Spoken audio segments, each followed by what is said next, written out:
Welcome back to Potter Eclipse, where tonight we ask one gloriously dangerous question. What if the Addams family attended Harry's trial and adopted him on the spot? Before we descend into Courtroom 10, take a moment to smash that subscribe button and ring the bell so the next story finds you the instant it drops. Comfortable? Good. Now let's begin. Chapter 1, The Summons. Beneath the Ministry. The lift to level 10 did not so much descend as surrender, dropping through the bones of the Ministry with a rattle that Harry felt in his teeth.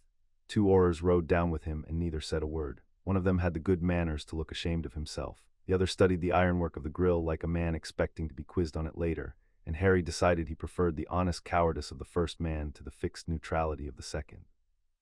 The letter that had summoned him still sat in his pocket, folded to a hard square. It had arrived at 6:30 that morning when it should have arrived not at all, and it had told him that his hearing had been moved from 9 o'clock to 8 and from an office on level 2 to Courtroom 10. He had read it twice on the way down. The first time he had been merely awake. The second time he had understood. A hearing became a trial when you moved it into a room built for trials. Courtroom 10 was not an office with an extra chair carried in. It was a pit. He had seen it once, sunk in another man's memory, and he remembered the chained chair at the center of it the way one remembers a bad tooth, by the exact shape of the ache. They wanted him early because early men are unprepared men. They wanted him in the pit because the pit did the arguing for them. He let none of this reach his face. He had learned that much in a cupboard before he had learned anything he could do with a wand. That the face was a door, and that a boy who could not lock his door lived at the mercy of whoever wished to walk in. So he kept it locked, and he watched the floor numbers die down toward the bottom, and he thought with a clarity that felt almost restful that they had arranged all of this very carefully, and that careful arrangements were the work of people who were frightened of what happened when things went unarranged. He had spent 6 weeks learning the shape of that fear from the far side, 6 weeks in little winging with the doors locked from the outside and the owls turned away, and the prophet arriving each morning with his name in it and a little poison under his name. Nobody had written to explain. Nobody had written at all. He had learned to read the silence the way a sailor learns weather, and the silence had told him a storm was being built somewhere out of his sight, and this morning he had come down in a lift to stand inside it. The grill clashed open on a corridor of unadorned stone, cold as a wine cellar and lit by torches that gave heat to nothing. The polite Auror gestured him out. The neutral one walked behind, close enough to be a threat and far enough to deny it, and their footsteps went ahead of them down the passage and came back doubled, so that 4 men seemed to be walking where there were 3. "Through there," said the polite one, and could not quite look at him. "They're waiting." "They usually are," Harry said, and went through. The door of Courtroom 10 was iron-studded with iron, and it opened onto a wall of faces. He had been braced for a panel. He found a parliament. Tier upon tier of witches and wizards rose up the curved walls in robes of plum, each breast worked with an elaborate silver W, and they looked down at the single chair at the bottom of the well, the way a gallery looks down at an operating table or a bear pit. 50 of them, near enough. The full Wizengamot convened at 8 in the morning in the deepest room in the building, to consider the case of a schoolboy who had cast one spell in a dark alley to keep his soul in his body. That was the tell, and he read it plainly. You did not gather 50 of the most powerful people in wizarding Britain to slap a 15-year-old's wrist. You gathered them to make a wrist an example, and you did it quietly in the dark, before the man who might defend him could get his coat on. "You're late," said a voice from the high central seat, and the voice belonged to the Minister for Magic. Cornelius Fudge sat where a judge sits, in the middle of the top tier, lime-green bowler nowhere in sight, and his round face composed into the gravity of a man performing a duty he privately relishes. He had the look of someone who had rehearsed his sorrow. To his left a clerk Harry recognized with an unpleasant jolt, Percy Weasley, quill poised, spine very straight, eyes fixed on his parchment. Harry no more to him than a draft he had already decided not to read. "The summons said 8 o'clock, Harry said. "It's 2 minutes to." "The summons said 9 o'clock until yesterday evening," Fudge said, "and 8 o'clock thereafter. Do keep up." A ripple of something that was not quite laughter moved along the middle tiers. "Sit." The chair waited at the bottom of the well with its arms furred in dull iron chain. Harry crossed the flagstones, and the chains stirred as he approached, lifting their blunt heads like snakes tasting the air. He looked at them. He looked at Fudge. Then he sat unhurried, arranging himself as a guest arranges himself in a chair he intends to leave, and the chains subsided without gripping, because chains, unlike men, could tell when a thing was already caught and needed no holding. Fudge's mouth pinched. He had wanted the theater of the manacles. Small deprivations, Harry thought. Take them where you can. Up in the visitors' gallery, where a short rail separated the public from the drop, a witch in acid green robes leaned forward with a crocodile skin bag in her lap and a quill hovering above a pad, and the quill was already moving, though nothing had yet happened. Rita Skeeter had come to watch. Beside her a prophet man Harry did not know sat with a second pad, and their 2 quills scratched in a matched little rhythm, and Harry understood that whatever was written into Percy's record this morning would be in the country's kitchens by tea-time, dressed and curled, and made to say what the acid-green robes had come to sell. That was the second half of the machine. The court would produce the verdict, and the gallery would produce the story, and between them a 15-year-old would be turned into whatever the two of them agreed he ought to be. Criminal hearing, Fudge began, in the flat carrying tone of a man reading a warrant, of the 12th of August into offenses committed under the decree for the reasonable restriction of underage sorcery and the statute of public order by Harry James Potter, resident of No. 4 Privet Drive, Little Winging, Surrey. There and Harry heard the second half of the sentence before it landed, because he had been listening for it. The charges, Fudge went on, are as follows: that the accused did, at 9:23 on the evening of the 2nd of August, produce a patronus charm in the presence of a Muggle and within a Muggle-inhabited area, in contravention of Section 13 of the Decree for the Reasonable Restriction of Underage Sorcery of 1875. He turned a page, and further. That the accused did, over a period of some weeks preceding, knowingly and repeatedly disseminate false and alarming statements concerning the return of a certain deceased dark wizard, to the danger of public order and the undermining of confidence in the lawful government of magical Britain, contrary to Clause 7 of the Statute of Public Order of 1811. There it was. Harry had come down in the lift expecting to defend himself over a wand and a dementor. He had not been sure they would be brazen enough to say the other part aloud in a room into a scribe's quill. Now Percy's quill was writing it into the permanent record of the realm, and the plum robes above were nodding along their rows, and the thing that had been done in whispers all summer in Rita Skeeter's Poison and the Prophet's Little Cruelties had put on a robe and taken a seat and become law. The underage magic was the leash. The second charge was the noose. The first would drag him here, the second would hang his word from a gibbet where the whole of Britain could watch it swing, so that ever after, when he said the Dark Lord had come back, every witch and wizard who heard it would remember that a court had ruled the saying of it a crime.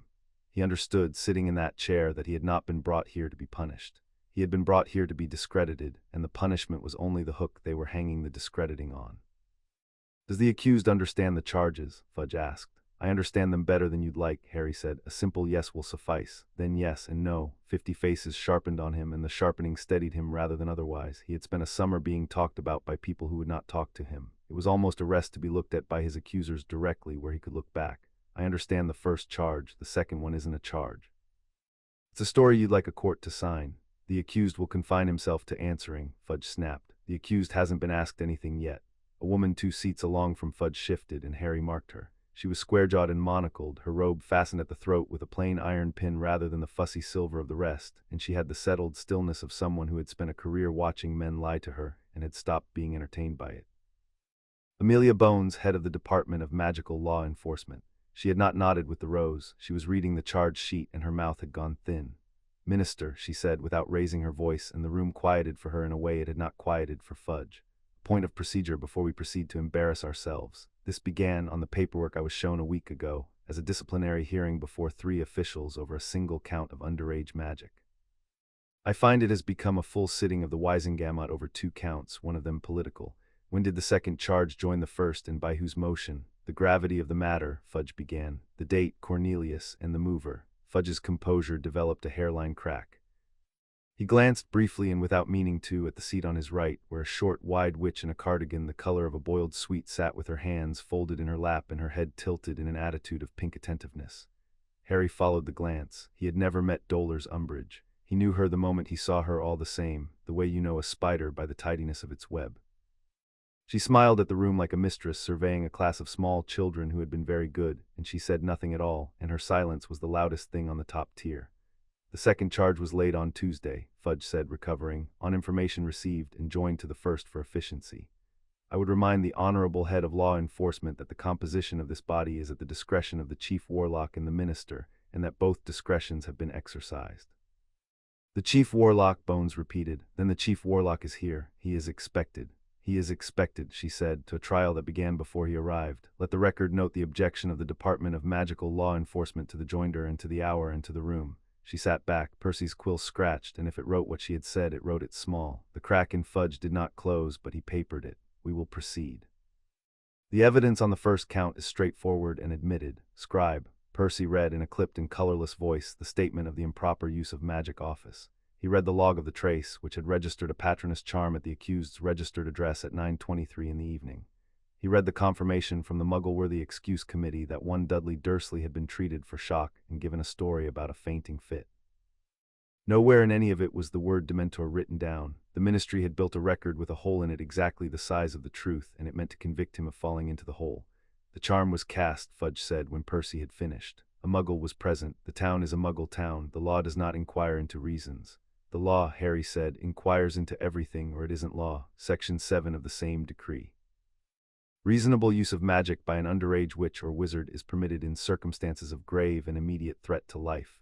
There were 2 Dementors in that alley. My cousin's soul was 10 seconds from a Dementor's mouth, and so was mine. I cast the only thing that stops a Dementor. If it would help, I can describe what the alternative looked like, since one of them very nearly finished before I got the charm out.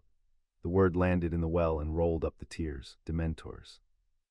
Dozen of the plum robes stirred, because Dementors were the ministry's own creatures, the wardens of the ministry's own prison, and Dementors did not stroll into Surrey of an evening on their own recognizance. There were no Dementors in Little Winging, Fudge said too quickly. Azkaban reports its full complement present and accounted for. The suggestion is a fabrication, and I might add, a rather desperate one, entirely consistent with the pattern of alarmist invention described in the second charge. And there, Harry thought, is how the 2 charges hold hands. Deny the Dementors and the self-defense collapses. Call the truth a fabrication, and every true thing he said became proof of the second crime. It was neat. Someone had built it to be neat. He looked at the pink cardigan, and the pink cardigan smiled at the middle distance, pleased with the weather. I have a witness, Harry said, a resident of Little Winging, Mrs. Arabella Figg. She was in the alley. She saw them. Fudge's eye said he had known this was coming and had a plan for it. The court will hear her briefly, he said, so that no one may say the accused was denied his indulgence. Mrs. Figg was brought in through a side door, wrapped in 3 cardigans and clutching a string bag, and she stood in the well beside Harry's chair, blinking up at 50 judges, and Harry watched her courage and her terror wrestle each other and saw, before she said a word, which one was going to win. You are Arabella Doreen Figg, Fudge said, resident of Wisteria Walk, Little Winging, and you claim to have witnessed Dementors on the 2nd of August. I did witness them, said Mrs. Figg, 2 of them coming down the alley between Magnolia Crescent and Wisteria Walk. Horrible things, all the street lamps went out. How very convenient that the lamps went out, and in this darkness you nonetheless observed 2 Dementors. Describe them. They were tall and black in cloaks. Tall and black in cloaks, Fudge repeated, and let the tears hear how little that was. Did they glide, Mrs. Figg, or did they walk? Mrs. Figg's mouth opened and shut. They came along. They came along. Did they touch the ground? I couldn't say. I was frightened. Anyone would be. Anyone would be frightened of 2 things they could not describe, in a darkness they could not see through, in a street where the ministry's own instruments recorded nothing at all.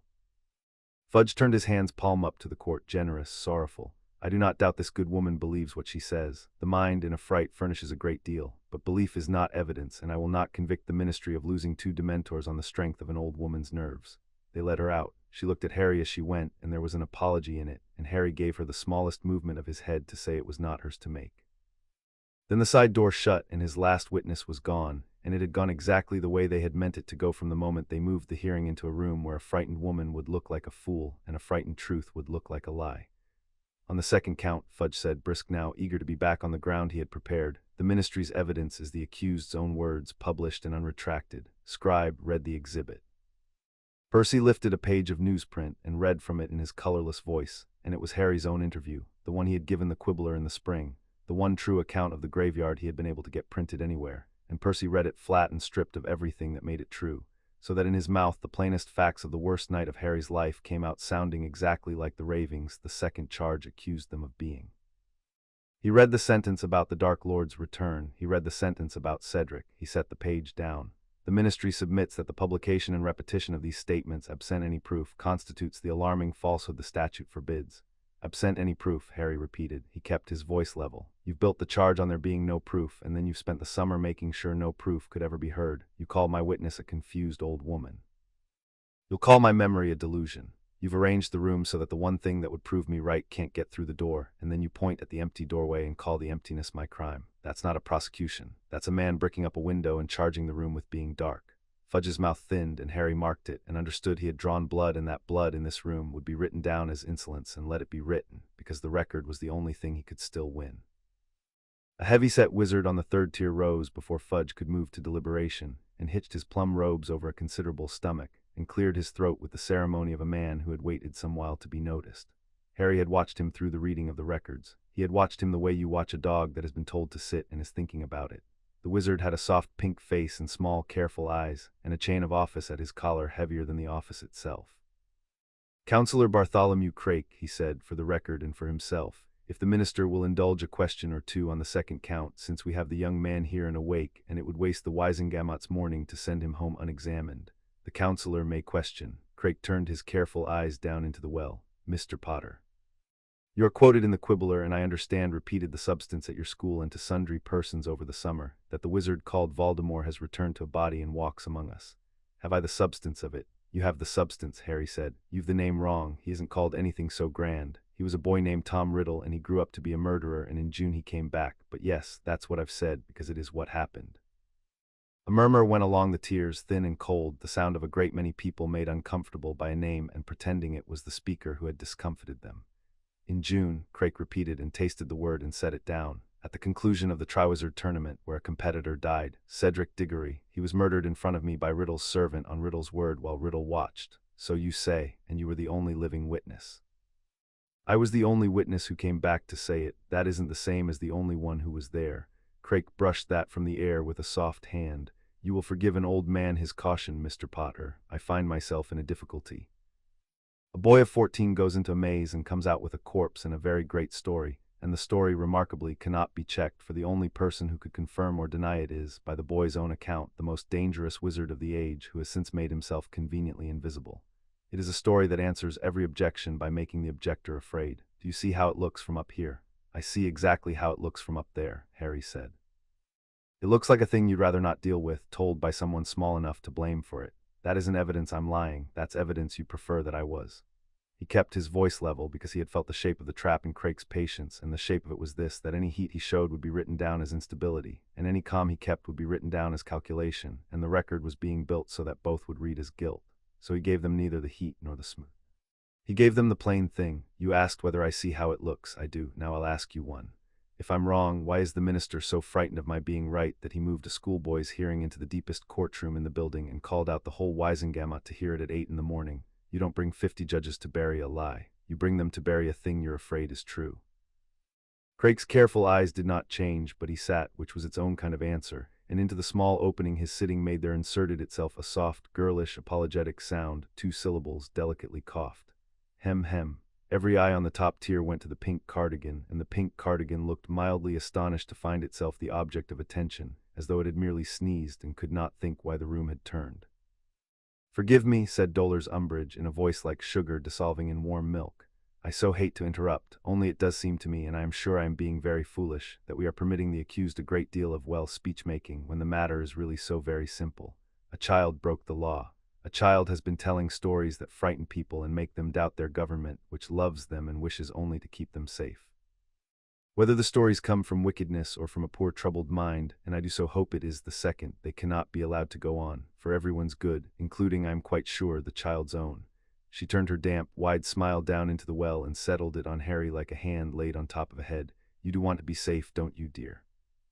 Harry looked back up at her, and he understood, with the clean, cold understanding that had been arriving all morning in pieces, that this was the one to watch. Fudge wanted to win the day. Craik wanted to win the argument. The pink woman wanted to win him, to file him under troubled and helpless and safe, to make his truth a symptom, and his sanity a favor she might one day withhold. She was the most dangerous person in the room precisely because she was the only one smiling. "I want to be safe," Harry said. "I want a great many people to be safe. That's the entire reason I've spent the summer saying an unpopular true thing instead of a comfortable false one.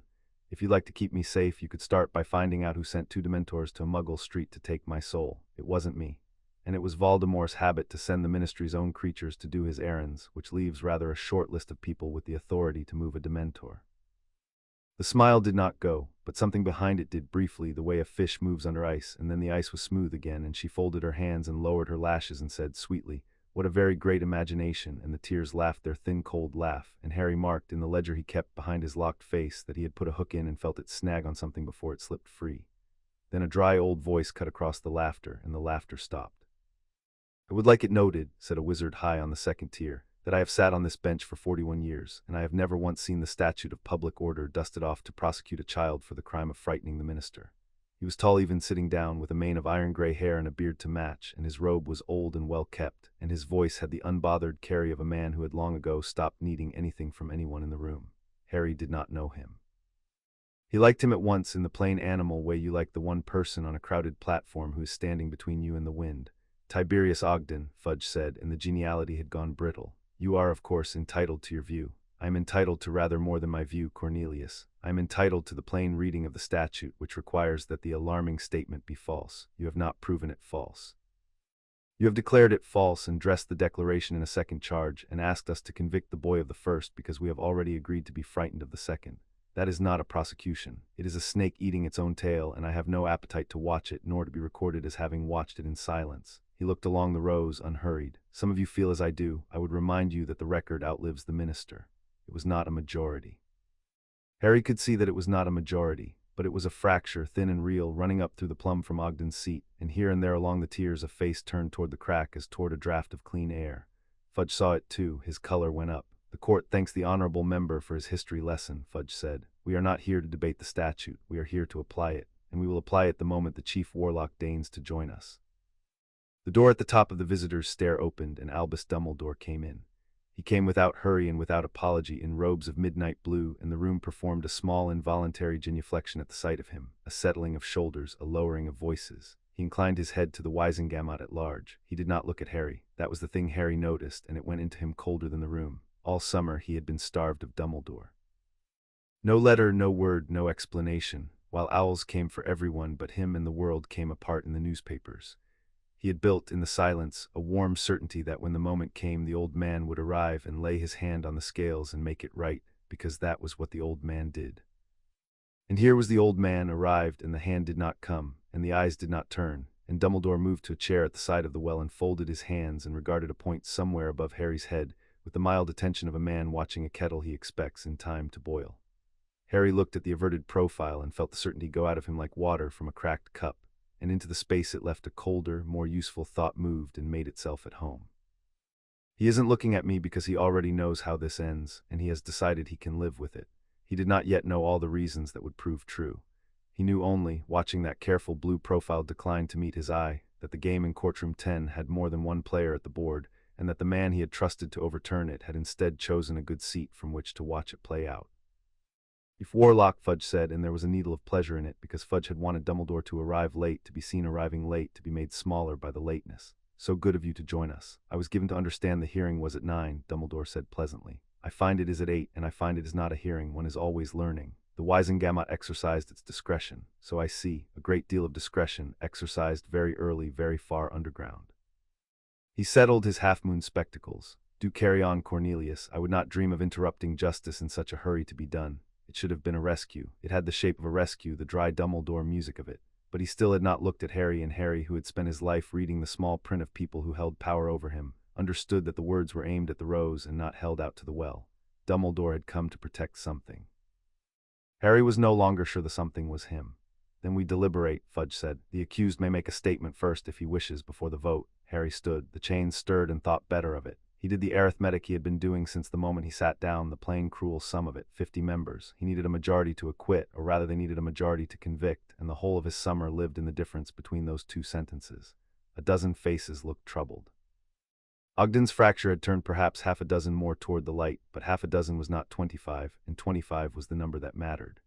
The rest were plum-colored weather, and the weather was set against him, and it had been set before he walked through the iron door, so he would not win the vote. He had understood that for some minutes now, and understanding it had done a curious thing. It had emptied him of the wish to be spared and left in its place a cold and serviceable calm.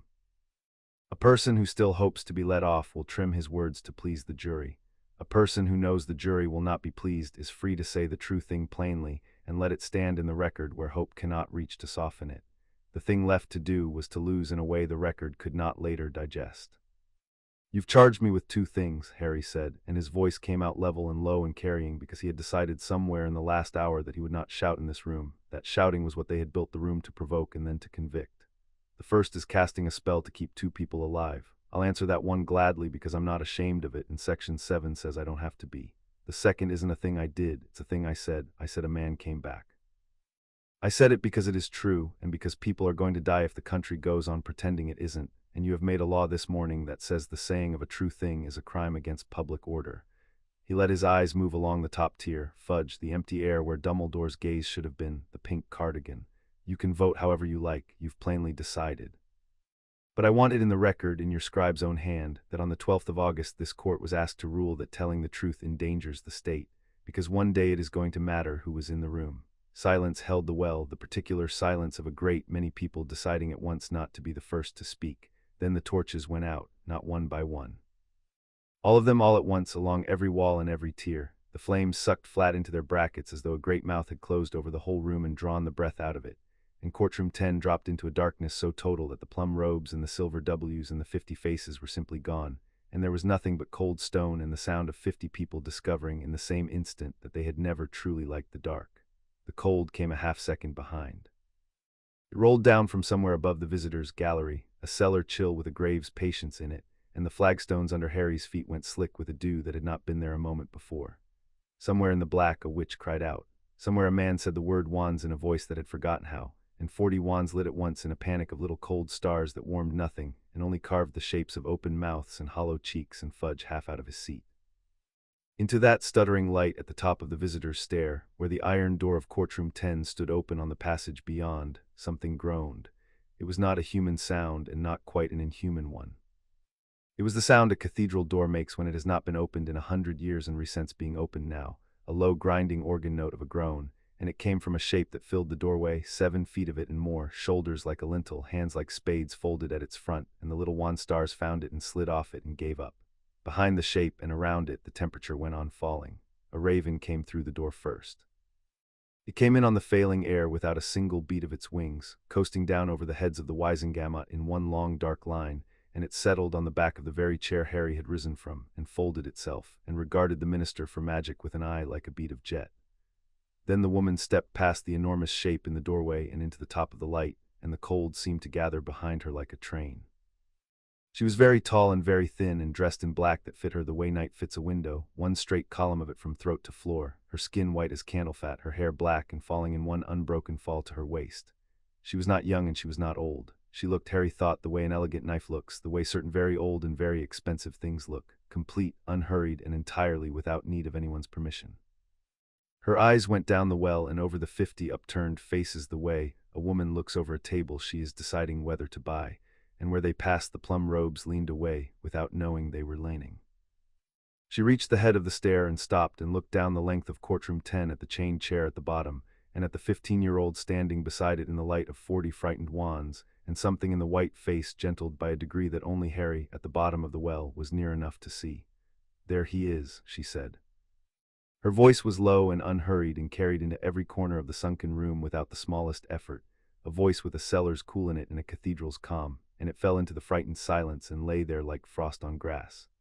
Beside her, sweeping through the iron door with a flourish that set the raven's feathers ruffling, came a shorter man in a fine dark suit and a thin dark mustache, and his teeth flashed in the wandlight, and his eyes were bright as a boy's on Christmas morning.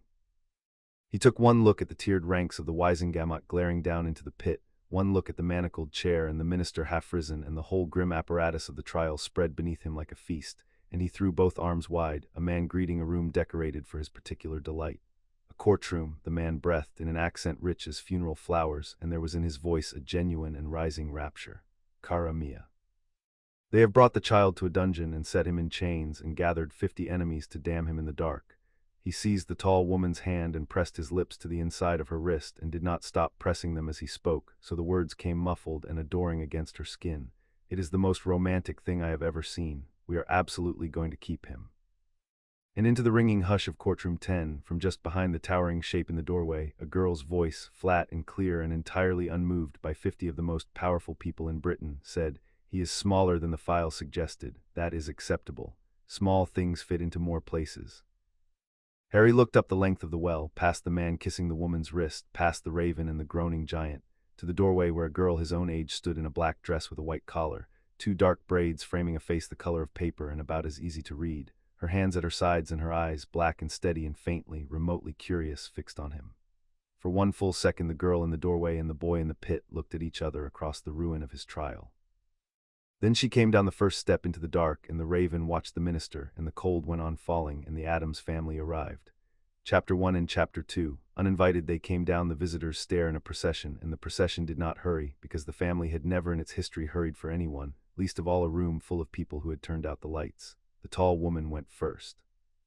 Where her hem passed, the dew on the flagstones drew itself into small frost ferns that bloomed and did not melt, and the plum robes on the lowest tiers pulled their feet up under their benches without deciding to. Behind her came the man with the mustache, twirling a black cane with a silver skull for a knob, and he took the steps two at a time and then, catching himself, came back up one so that he might descend again more slowly beside his wife, unwilling to arrive anywhere ahead of her. Behind them came a boy of perhaps 11, round and solemn, cradling in both arms a squat brass device that ticked, and behind the boy came a bald man built like a churn, wringing his hands in an ecstasy of anticipation. An ancient woman in a shawl brought up the middle of the line, muttering to a carpetbag that muttered back. The girl with the braids walked apart from all of them down the outer edge of the steps, her attention fixed on the pit and the chained chair and the 15-year-old beside it, as a naturalist fixes on a specimen worth the trip. And last of all, filling the stair from wall to wall, came the enormous groaning shape, and when the wanlight finally worked out what it was looking at, it was a butler, in a black tailcoat, with a face like a cliff that had given up on the sea. The bald man stopped halfway down and looked around him at the darkness with the air of a host whose guests have arrived to find the power off. "Allow me," he said, and put a finger in his own mouth. There was a small popping crackle, a smell of hot dust, and a soft blue light kindled behind the man's teeth and swelled until his whole round head glowed like a lamp in a fog. He beamed, which under the circumstances was an alarming thing for a lit head to do, and lifted one finger toward the nearest wall bracket, and a thread of blue leapt from the finger to the iron, and the torch caught.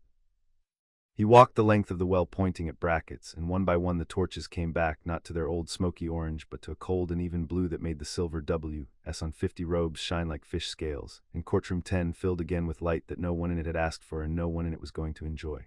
"There," said the bald man, taking his finger out of his mouth. The light in his head went out with a small wet click. Much cozier.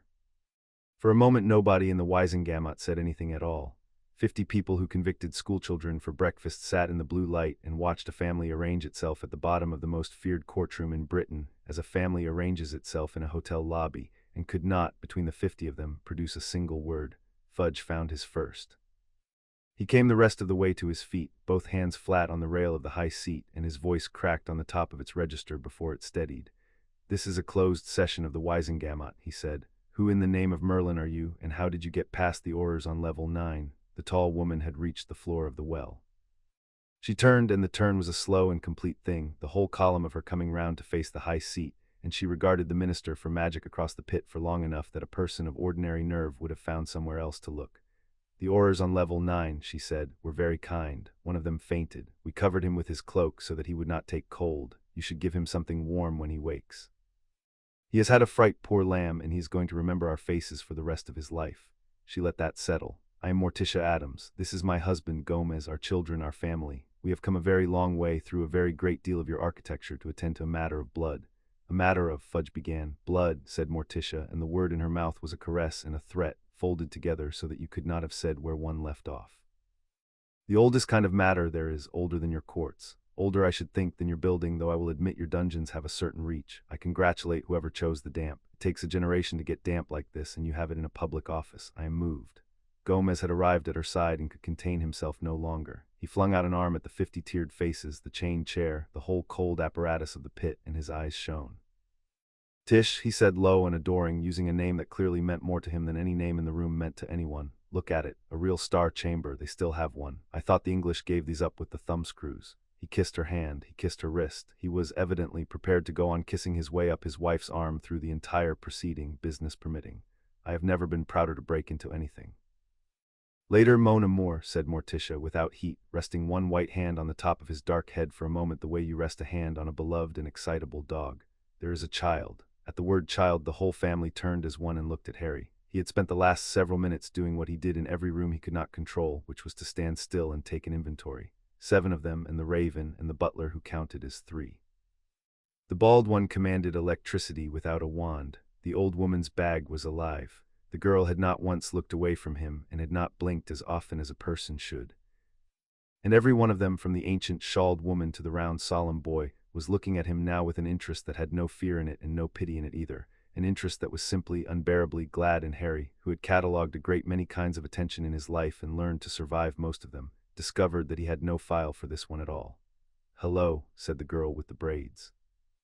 She had crossed the last of the flagstones while he was counting and now stood at the foot of his chain chair, close enough that he could see the black of her eyes had no bottom to it. "You're the one they're trying to bury. I read about you on the way here. The newspaper called you disturbed." She considered the word. "I hoped it was true. It usually is. People say disturbed when they mean inconvenient." "It's usually inconvenient," Harry agreed. "Pity." She looked past him at the chain chair, at the manacles furred in iron, and something in her went very slightly still, the stillness of a connoisseur before a good piece. They chain the chair, even for children, even before the verdict. She reached out and touched one of the blunt iron heads, and it stirred toward her hand, and then, meeting whatever met it, thought better of the whole enterprise and lay flat. "I would like one of these for my room. I would put my brother in it." "You may not have the courtroom furniture, Wednesday," said Morticia without turning. "I know, Mother." The girl, Wednesday, looked back up at Harry, and there was in her flat black gaze the nearest thing to approval he had seen since he walked into the building. "But it's rude not to ask." "WHO," Fudge bellowed, and the bellow bounced off the blue-lit stone and came back thinner than it left. "Authorized this. Aurors, AURORS, remove these people from the court." Two aurors came down the visitor's stair at a run, wands up, and got as far as the bottom step.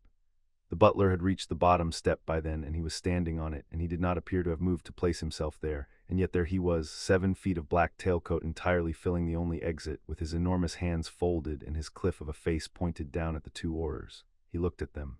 He did not do anything. He groaned once, a long low note that a person felt in the back of the knees, and the two aurors discovered independently and at the same moment that they had urgent business at the top of the stairs after all. "Lurch," said Gomez fondly, "hates to be crowded on the stairs." At the same time, the round solemn boy had set his ticking brass device down on the flagstones with the tenderness of a boy setting down a sleeping cat, and was making an adjustment to a dial on its side. "Pugsley," said Morticia. "I only want to see what the room is rated for," said Pugsley. "Not indoors, darling, not in front of the nice government." Pugsley sighed the sigh of the misunderstood young and picked the device back up. It went on ticking. Nobody in the front 3 tiers of the Wizengamot took their eyes off it, which meant that nobody in the front 3 tiers of the Wizengamot was looking at the old woman in the shawl, which was, Harry would understand later, precisely the point of the boy and his brass. Because while the room watched Lurch in the ticking box, the ancient woman had shuffled to the clerk's long table where Percy sat frozen with his quill dry in his hand, and she had opened her carpet bag, and the carpet bag had opened a good deal wider than its outside suggested it could, and out of it onto the table in a soft avalanche of vellum and dust and the particular smell of documents that have outlived everyone who signed them, came the scrolls. There were a great many scrolls. Some were tied with black ribbon and some with what Harry sincerely hoped was black ribbon. One was sealed in wax the color of a bruise. One appeared to be written on a material that Percy, leaning fractionally away, decided not to identify. The old woman patted the pile and cackled to it, and it settled. "There we are," she said in a voice like a hinge. "Everything a body needs. Grandmama came prepared. Grandmama always comes prepared. You don't get to be my age raising this lot without keeping your papers in order and a little something under your tongue for emergencies." She winked at Percy, who had not been winked at by anything like her in his short and well-organized life, and turned to face the high seat, and her cackle folded itself up and put itself away, and what was left was old and hard and clear. "Now, which one of you is the judge?" "I am the Minister for Magic," Fudge said. "That's not what I asked. I preside." "Then preside," said Grandmama over this, and she jabbed one crooked finger at Morticia, and Morticia inclined her head and stepped forward to the very edge of the pit, into the center of the blue light, where the whole court could see her, and began. "On the 1st of November, 1981, Morticia said, James and Lily Potter were murdered and their infant son survived, and he became, at 15 months of age, an orphan with a fortune, a title of sorts among you, and no one alive with a lawful claim to raise him." Her voice did not rise. It did not need to. It simply went everywhere, into every corner and up every tier, cool and even, and the room went quiet around it the way water goes quiet when something large moves underneath. On that day a duty fell open, the duty to place him. Your law has a great deal to say about that duty, so, as it happens, does mine. And I have come to inform this court that the placement it permitted to stand for 14 years was void from the hour it was made, and that the House of Addams intends, this morning in this room, to correct it. She let a page fall. It was Thing who caught it, though Harry did not yet know that the pale 5-legged thing that scuttled up onto the clerk's table and stood the fallen page neatly upright was called Thing, or was anything other than a hand that had decided to live its own life, which was, in fact, exactly what it was. The hand tapped its fingers on the tabletop in a quick, impatient rhythm, waiting for the next document, and Percy stared at it and made a sound. "Void," said Fudge. He had recovered enough to be scornful, and scorn was the only ground he had left, so he stood on it. "Madam, I don't know who you are or what asylum has misplaced you, but the guardianship of Harry Potter is a settled matter of 14 years standing." He resides with his aunt and uncle, his mother's blood, which is more than adequate under the which statute, said Morticia. Fudge stopped. I beg your pardon, you said adequate under the what? Name the statute that placed a magical orphan with muggle relations and made it lawful. You reached for it and it was not there because it is not there, because there is no such order in the rolls. I have looked, Grandmama has looked. We have looked in the one place your government keeps the records it would rather forget, and we found, where the order of placement for Harry James Potter ought to be, a gap. She said the word gap the way another woman might say a diamond. A beautiful gap, 14 years wide. Do you know what lives in a gap like that, Minister? Everything. Everything that was never done properly lives there, and this morning I am going to let it all out. The murmur that went up the tears this time had a different note in it. Bones had leaned forward, so had Ogden. Even Crake, on his third tier, had stopped looking at the ticking box long enough to look at Morticia, and his soft, careful face had gone the particular color of a man doing arithmetic he does not like. Harry, at the bottom of it all, kept his face locked, because the face was a door, and because a wild thing had got loose in the room behind the door, and he did not yet trust it. He had come down in a lift certain of one thing, that he was alone in the pit, and would be convicted alone in it. And now there was a woman standing at the edge of the pit saying void and correct it in the house of Addams and Tens, and she was saying it about him, and the arithmetic he had been doing all morning had a new number in it that he did not know how to place. Even, Fudge said, rallying, even were there some irregularity in the paperwork, which I do not for one moment concede, you have not established the smallest right to raise the matter. You are strangers, you have no standing before this body. You are not the child's kin, you are not officers of this court, you are not. We are his kin, said Morticia. The room stopped. That is a lie, Fudge said, but he said it too fast, and everyone heard how fast. It is genealogy, said Morticia, which is only a lie that has been proven. Grandmama. Grandmama drew from the pile of scrolls a single long roll, sealed at both ends in the bruise-colored wax, and she did not hand it up, because Grandmama handed nothing to anyone, but she cracked the near seal with her thumbnail and let the roll fall open down the front of the clerk's table, down and down until its lower end pooled on the flagstones, and it was a family tree, inked in a hand so old the letters had gone brown, branching and branching, name into name into name. The front line, said Grandmama, tapping the top of it. My people, my daughter's people. Morticia, there was a frump before she was an Addams, and the frumps go back and back and back, past where your ministry started writing anything down, to 3 brothers out of the oldest wizarding stock these islands ever grew. You'll have heard of them. Everyone's heard of them, and nobody believes in them, which is the safest way for a bloodline to travel. Her brown fingernail came down the roll, branch by branch, and stopped near the bottom, at a name that made the whole front tier of the Wizengamot lean in despite itself. And there is where the frumps and the Potters part company. One brother's blood ran down to a boy called Potter. Another brother's blood ran down to a girl called Frump. It's that child in your chains. The fingernail lifted and pointed straight down into the pit at Harry, and my granddaughter standing next to him. It swung to Wednesday, cousins, distant but blood, and the nearest magical blood that boy has left in the world now that you've spent 14 years pretending a muggle housewife counts. Wednesday looked at Harry. Harry looked at Wednesday. Cousins, Wednesday said, trying the word. That explains the resemblance. We don't look anything alike, Harry said.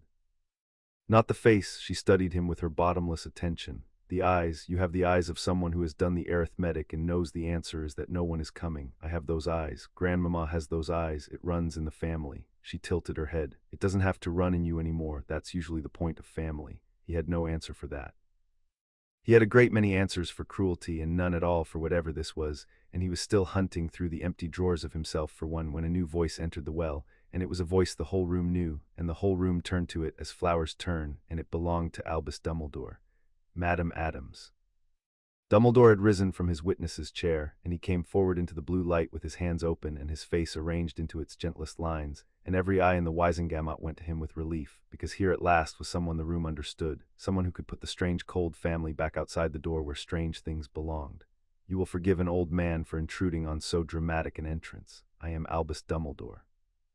I have some small responsibility for Harry's welfare and have had these many years.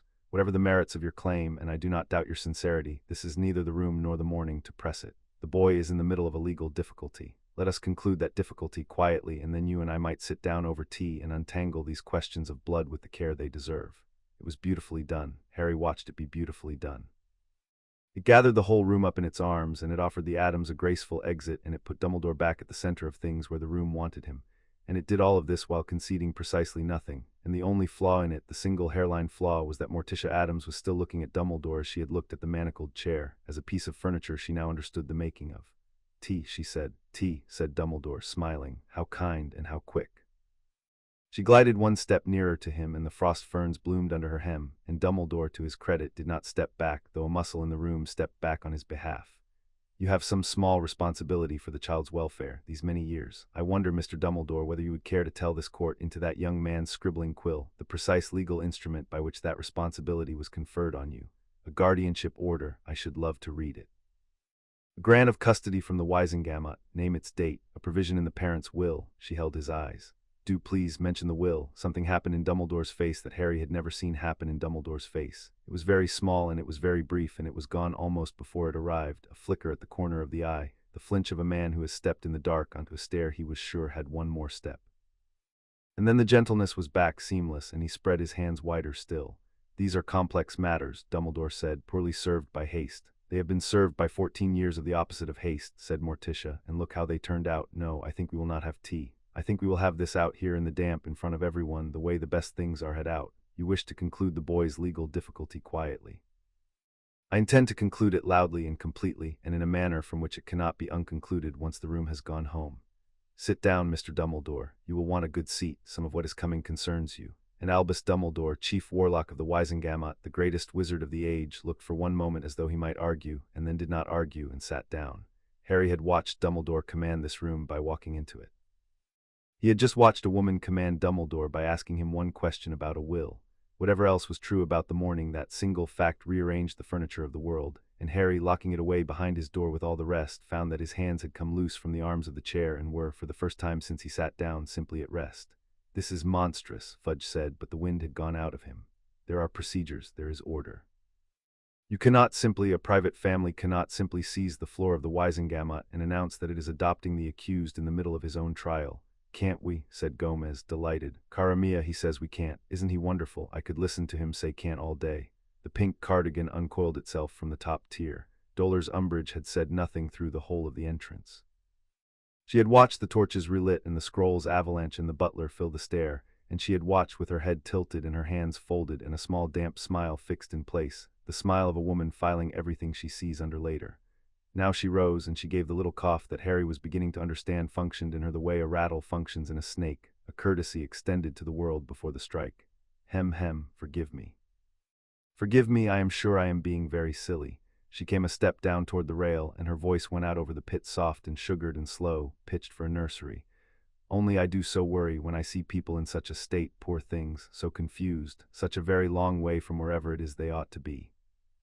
I am senior undersecretary to the minister, and part of my little duties, my dull little duties, is looking after people who have wandered somewhere they don't belong and got themselves overexcited. There is no shame in it, none at all. We shall find you a nice quiet room and someone to sit with you and a cup of something warm, and we shall have this all sorted out and you back home before you know it. Doesn't that sound better than shouting about charters in a courtroom, doesn't it? The smile widened by a degree. You would like to go somewhere quiet, wouldn't you, dear? For a moment no one answered her, and the not answering had a texture to it because the family had turned altogether the way a stand of trees turns in a wind, and was looking at Dolor's umbrage with an interest it had not yet spent on anyone in the room, Fudge included. Gomez, said Morticia softly. I see her, querida, Gomez murmured.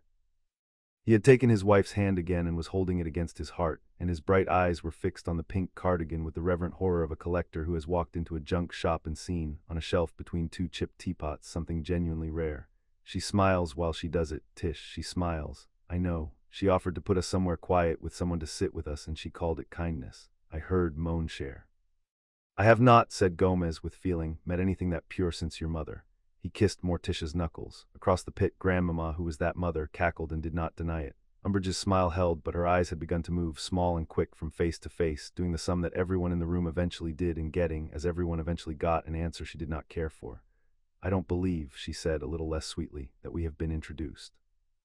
No, said Wednesday. She had left Harry's side and crossed the flagstones without seeming to hurry, and now stood a few feet below the rail, looking up at the senior undersecretary with her flat black eyes, her hands folded in front of her in a mirror of Umbridge's own, so that for a moment the two of them made a matched pair, the small pink woman above and the small dark girl below, and only one of them was smiling, and it was not the child.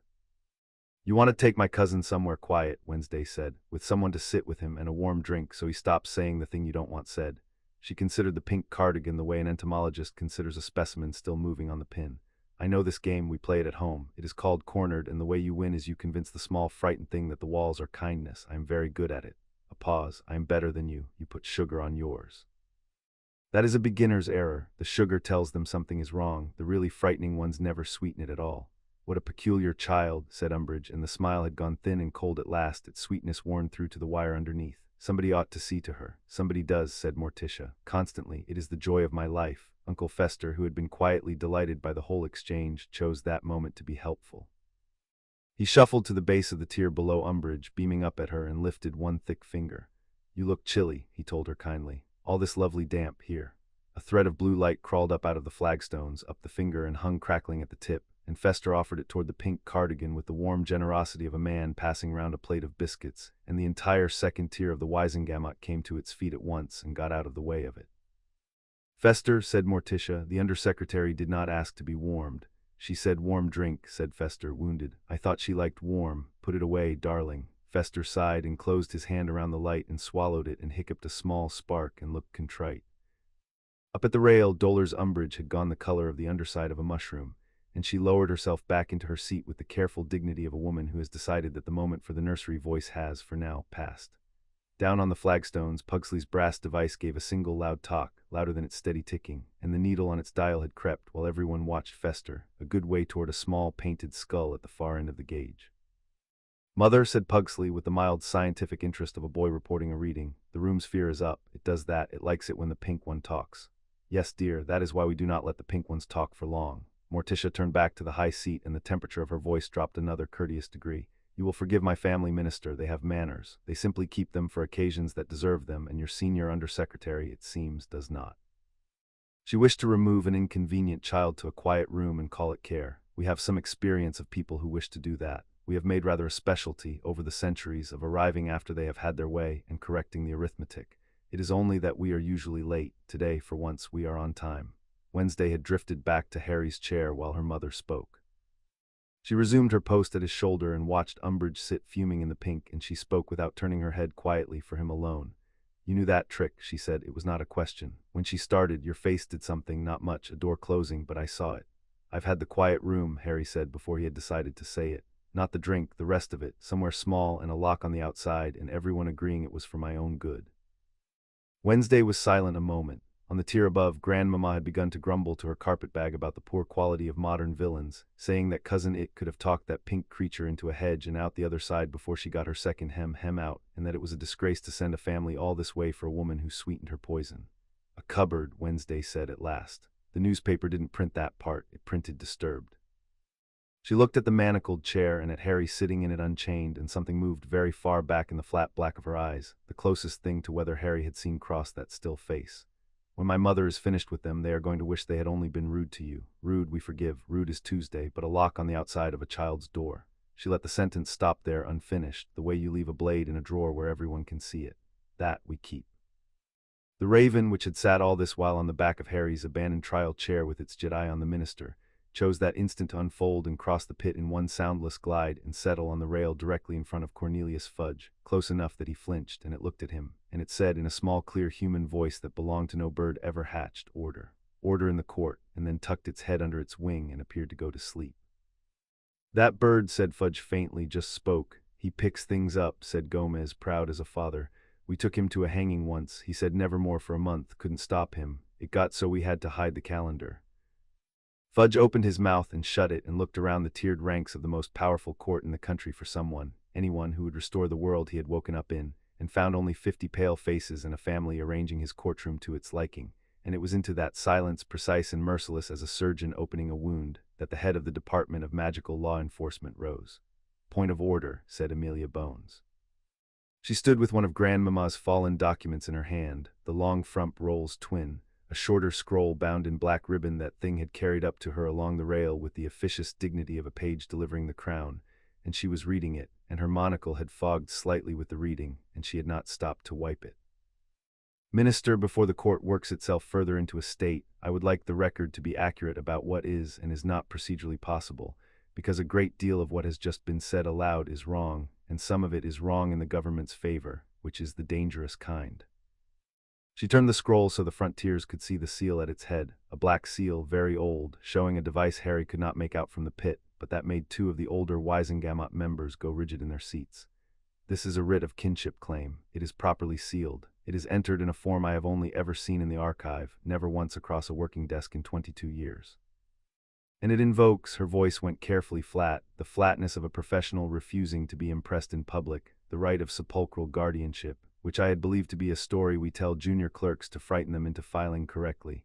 "It is not a story," said Morticia. "It is a charter. Granted to the House of Addams by the first Wizengamot that ever sat, in exchange for a service the details of which are no longer discussed in polite government, and never repealed because no government since has been brave enough to be the one to try. It grants my family the right, and I would ask the scribe to take this down word for word, to claim guardianship of any child of magical blood who has been, and I quote the charter, improperly interred among the living, neglected, hidden, buried before death in a house that does not want them, by persons who had no right to bury them there." Her eyes came down over the rail into the pit and rested on Harry, and the cool of her voice did something Harry had no name for. "We have spent 400 years waiting for a case. This morning your newspaper printed one. Cousin It read it aloud at breakfast. We finished our coffee and we came." Bones set the writ down on the rail very precisely and looked at Fudge, and there was no pleasure in her face, only the grim satisfaction of a person who has found the load-bearing flaw in a building she is standing in. "Minister, I will not pretend to you or to this court that I can dismiss this. I would like to, it would be tidier. But a properly sealed writ invoking a charter that has never been repealed creates standing whether we find it convenient or not, and if we vote to ignore it, we vote on the record to deny a hearing to a claim we could not answer, and that vote will be read one day by people less frightened than we are." She turned to the tiers. "I move that the court receive the Addams petition and hear it before it proceeds to any verdict on the charges, on the narrow ground that we cannot lawfully sentence a minor whose very guardianship is in live dispute before this bench. I put it to a vote." "You can't be serious," Fudge said. "I have never in my life been anything else," said Bones. "Wands up for hearing the petition." It was not a landslide. Harry watched the wands come up, counting them out of habit, out of the thing in him that always counted, and it was close, closer than the family standing serene in the blue light seemed to think it needed to be. Bones, Ogden, the grey heads near Ogden, a scatter through the middle tiers, some of them Harry thought, voting less for the Addams than against the sight of Fudge losing his temper, a cluster of the fair-minded dozen he had marked at the start. Against them the plum weather held Fudge's loyalists, the pure-blood bloc, the ones who had come to convict and did not intend to be cheated of it by a family of ghouls with a filing system. 27, said Bones when the counting was done, to 23. The petition is received. The court will hear the House of Addams on the matter of the guardianship of Harry Potter before it returns to the charges. She sat and pinched the bridge of her nose beneath the monocle and said more quietly to no one and to the record both, "Merlin help us all." Down in the pit, Wednesday Addams looked at Harry and inclined her head a precise half-inch toward the empty chair beside his, an invitation with no warmth in it and no falseness in it either. "You should sit," she said. "This next part takes a while. My mother is going to take their morning apart one lie at a time, and she does it slowly because she enjoys it and because slow is how you make it hold. I brought toffees." She produced from a pocket of the black dress 2 small wrapped sweets and held one out to him on her flat pale palm. "They're not poisoned, I checked. It's disappointing, but it's true. Grandmama uses this brand when we have guests she wants to keep." Harry looked at the toffee on the pale palm. He looked at the girl and at the tall woman turning back to the high seat with 14 years of somebody's carelessness gathered up in her cool white hands, and at the old man in blue who had sat down when he was told, and at his own hands lying quiet and unchained at the ends of his arms. He took the toffee. "Thanks," he said. "Don't thank me yet," said Wednesday Addams, unwrapping her own and settling into the empty chair as into a theater box. "Thank me when they're crying. That's the part worth being grateful for." Chapter 2 and Chapter 3, the sealed will, since the court has consented to hear the petition, said Amelia Bones. "It will hear it properly or not at all. Madam Addams, you have claimed standing as kin and invoked a charter. Standing lets you speak, it does not make you right. If you mean to overturn 14 years of settled arrangement, you will do it with instruments this bench can read, and you will do it on the record, and if you cannot, I will send you home and we will finish what we started this morning. Are we understood?" "Perfectly," said Morticia. "I have always preferred to be right on the record. It lasts so much longer than being right in private." She turned and inclined her head a fraction toward the clerk's long table, where the scrolls lay in their soft avalanche and the pale hand-called thing waited among them with its fingers folded like a spider taking its ease. "Then, with the court's leave, I will present my instruments. I have brought a witness of my own. He does not like your building. He likes your building considerably less than we do, and we broke into it. But he came because where there is a fortune improperly handled, he cannot in conscience stay away. It is a religious matter with his people." From the shadow at the foot of the visitor's stair, where he had stood unnoticed through the whole of the family's entrance because he had wished to remain unnoticed and was very good at it, a goblin stepped into the blue light.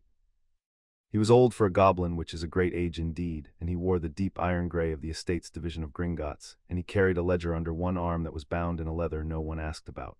He looked up at 50 wizards with the particular contempt of a creditor among debtors, and when he spoke his voice had the dry scrape of a key turning in a lock that has not been oiled since it was cut.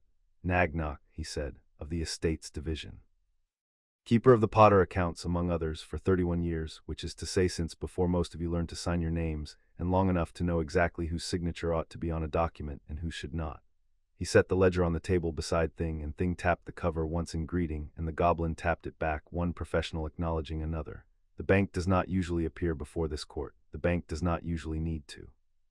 But the House of Addams has raised a question of an estate and a will and a placement, and when those three words are spoken in the same breath, Gringotts attends, because those three words are how fortunes are stolen, and Gringotts remembers every fortune that was ever stolen and from whom and by whom, and it is not a bank that forgives a debt merely because the debtor grew respectable. "The court notes the presence of Gringotts," said Bones. "Proceed." Morticia proceeded. She did not raise her voice through any of what followed. That was the thing Harry would remember afterward, when he tried to reconstruct how a woman had emptied the most feared courtroom in Britain of everything it had brought to the morning. She never once raised her voice. She spoke as a woman speaks who has all the time there is, and the room bent toward her to hear, and in bending gave her the very thing it had spent the morning refusing him. "Let us begin," she said, "with the simplest question, and let us see how long the government can keep from answering it. On the 1st of November 1981, Harry James Potter was orphaned. By what lawful instrument was he placed with Vernon and Petunia Dursley of No. 4 Privet Drive?" "He was placed with his aunt," said Fudge, "his mother's sister, his blood." "That is a relationship, Minister. I ask for an instrument. A relationship is not a placement. My cat is my blood in the sense that we share a house and a certain view of the world, and yet the law does not let my cat raise a child, more's the pity. She would be firm and fair. Name the document. There is a form for this. The Wizarding Guardianship and Ward Act of 1692 lays out, in language even a minister can follow, the order in which a magical orphan must be placed. First, any guardian named in a validly executed will. Second, if there is no such will or no such guardian able to serve, the nearest willing magical kin. Third, and only when the first two have failed, an order of placement voted by this Wizengamot which may, where no magical home can be found, place a child with muggle relations, subject to inspection and review. She let that sit. 3 doors, Minister, and the law says you must try them in order. So, which door did Harry Potter go through? Show me the order of placement. Show me the vote, show me the inspections, show me a single sheet of parchment in 14 years that makes his cupboard lawful. The word cupboard went across the tiers and left a mark. Harry felt the family go still around it, all of them, the way a room goes still when something has been said that cannot be unsaid, and he understood that Morticia had dropped it there on purpose early, so that it would be waiting when they got to it. "The records office is being consulted," said Percy Weasley stiffly from his place at the clerk's table. He had gone very pale. "It may take some time to locate the relevant order." "It will take forever," said Nagnok, "to locate a thing that was never made. I have already looked. Gringotts keeps a shadow copy of every order of placement affecting an estate under its guardianship, because an estate follows the child, and the bank must know where the child is to know where to send the accounts. There is no order of placement for Harry James Potter. There was never a vote. There was never an inspection. There is in the place where the order should be a memorandum. One memorandum dated the 6th of November 1981 over a single signature, directing that the heir be lodged at the Muggle address and that, and I quote the memorandum because I have it here and I enjoy quoting it, the usual formalities be dispensed with in the interest of the child's protection." "Whose signature?" said Ogden from the second tier, and he asked it quietly, and the quiet of it was worse than a shout. Nagnok looked up at the side of the well, where a man in midnight blue robes sat with his hands folded and his face composed, and the goblin's dry voice did not change at all. "Albus Percival Wulfric Brian Dumbledore," he read, "Chief Warlock of the Wizengamot. The usual formalities be dispensed with." He signed his whole name to it. "I have always thought that a mistake myself. A man who is doing something he can defend signs his initials. A man who signs all 4 of his names is trying to make the thing look official, and a thing that must be made to look official is generally a thing that is not." The room did not erupt. It was past erupting. It had gone into the deeper quiet of a great many people who have just understood that the morning is not going to end where they thought it would, and are recalculating one by one where they wish to be standing when it does. Dumbledore rose. "I signed it," he said. There was no evasion in it, and that was its own kind of strategy. Harry watched him choose candor the way a swordsman chooses to give ground, deliberately, to reach better footing. "I have never denied it, because I have never been ashamed of it." On the 6th of November 1981, this country was in ruins and half its heroes were dead and the other half were burying them, and there was an infant alive who should not have been, and a protection upon that infant that the wisest heads I knew did not fully understand and dared not waste. Lily Potter died to shield her son, and her death left a shelter in her blood, and that shelter could be anchored and made to hold only where her blood still lived, her sister's house. I placed him there because it was the one roof in Britain beneath which Voldemort's servants could not reach him, and I dispensed with the formalities because the formalities would have taken 6 weeks and the danger did not have 6 weeks. I would do it again. If that is my crime, madam, I will own it in front of this court and every court after it. It was a good answer. Harry could feel that it was a good answer, could feel it move along the tears and take hold, because it was brave and it was plausible and it wore the shape of love, and half the room wanted to be let off the hook of what they had just heard, and here was a hand offering to let them off. Even Fudge had straightened, sensing the current turn. Morticia let it run. She let it run all the way out, the way you let a line run when the fish has taken it, and only when the last of it had gone slack did she begin, gently, to draw it back.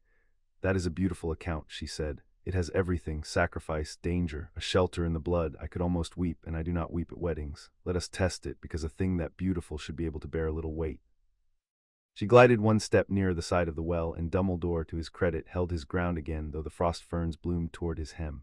You placed him beneath the one roof his mother's blood could protect. Good, then tell the court, protect him from what? From Voldemort, from those who served him, from those outside the house. Yes, and the blood shelter, this protection you dared not waste. It stopped anyone from outside the house crossing the threshold to harm the child, in essence. Yes, how wonderful, said Morticia, and how precise. It kept out everyone who wished the child harm, provided they had the decency to be standing outside. She turned unhurried and looked down into the pit at Harry and back up at Dumbledore, and her voice never rose and never hurried, and it went into the man in blue like cold water into a boot. It had nothing at all to say then about the people already inside, the ones with the key. The ones on the lawful side of your shelter, who did not need to cross a threshold to reach him because they served him his meals and locked his door. Your protection, Mr. Dumbledore, by your own careful account, was a wall around a child built to keep the danger out, and you placed the child in a house where the danger was in the walls with him, and then you sealed the wall and called the ceiling safety and went home. You do not know the conditions of that house, said Dumbledore, and for the first time there was something underneath the calm, a thin cold thread of it.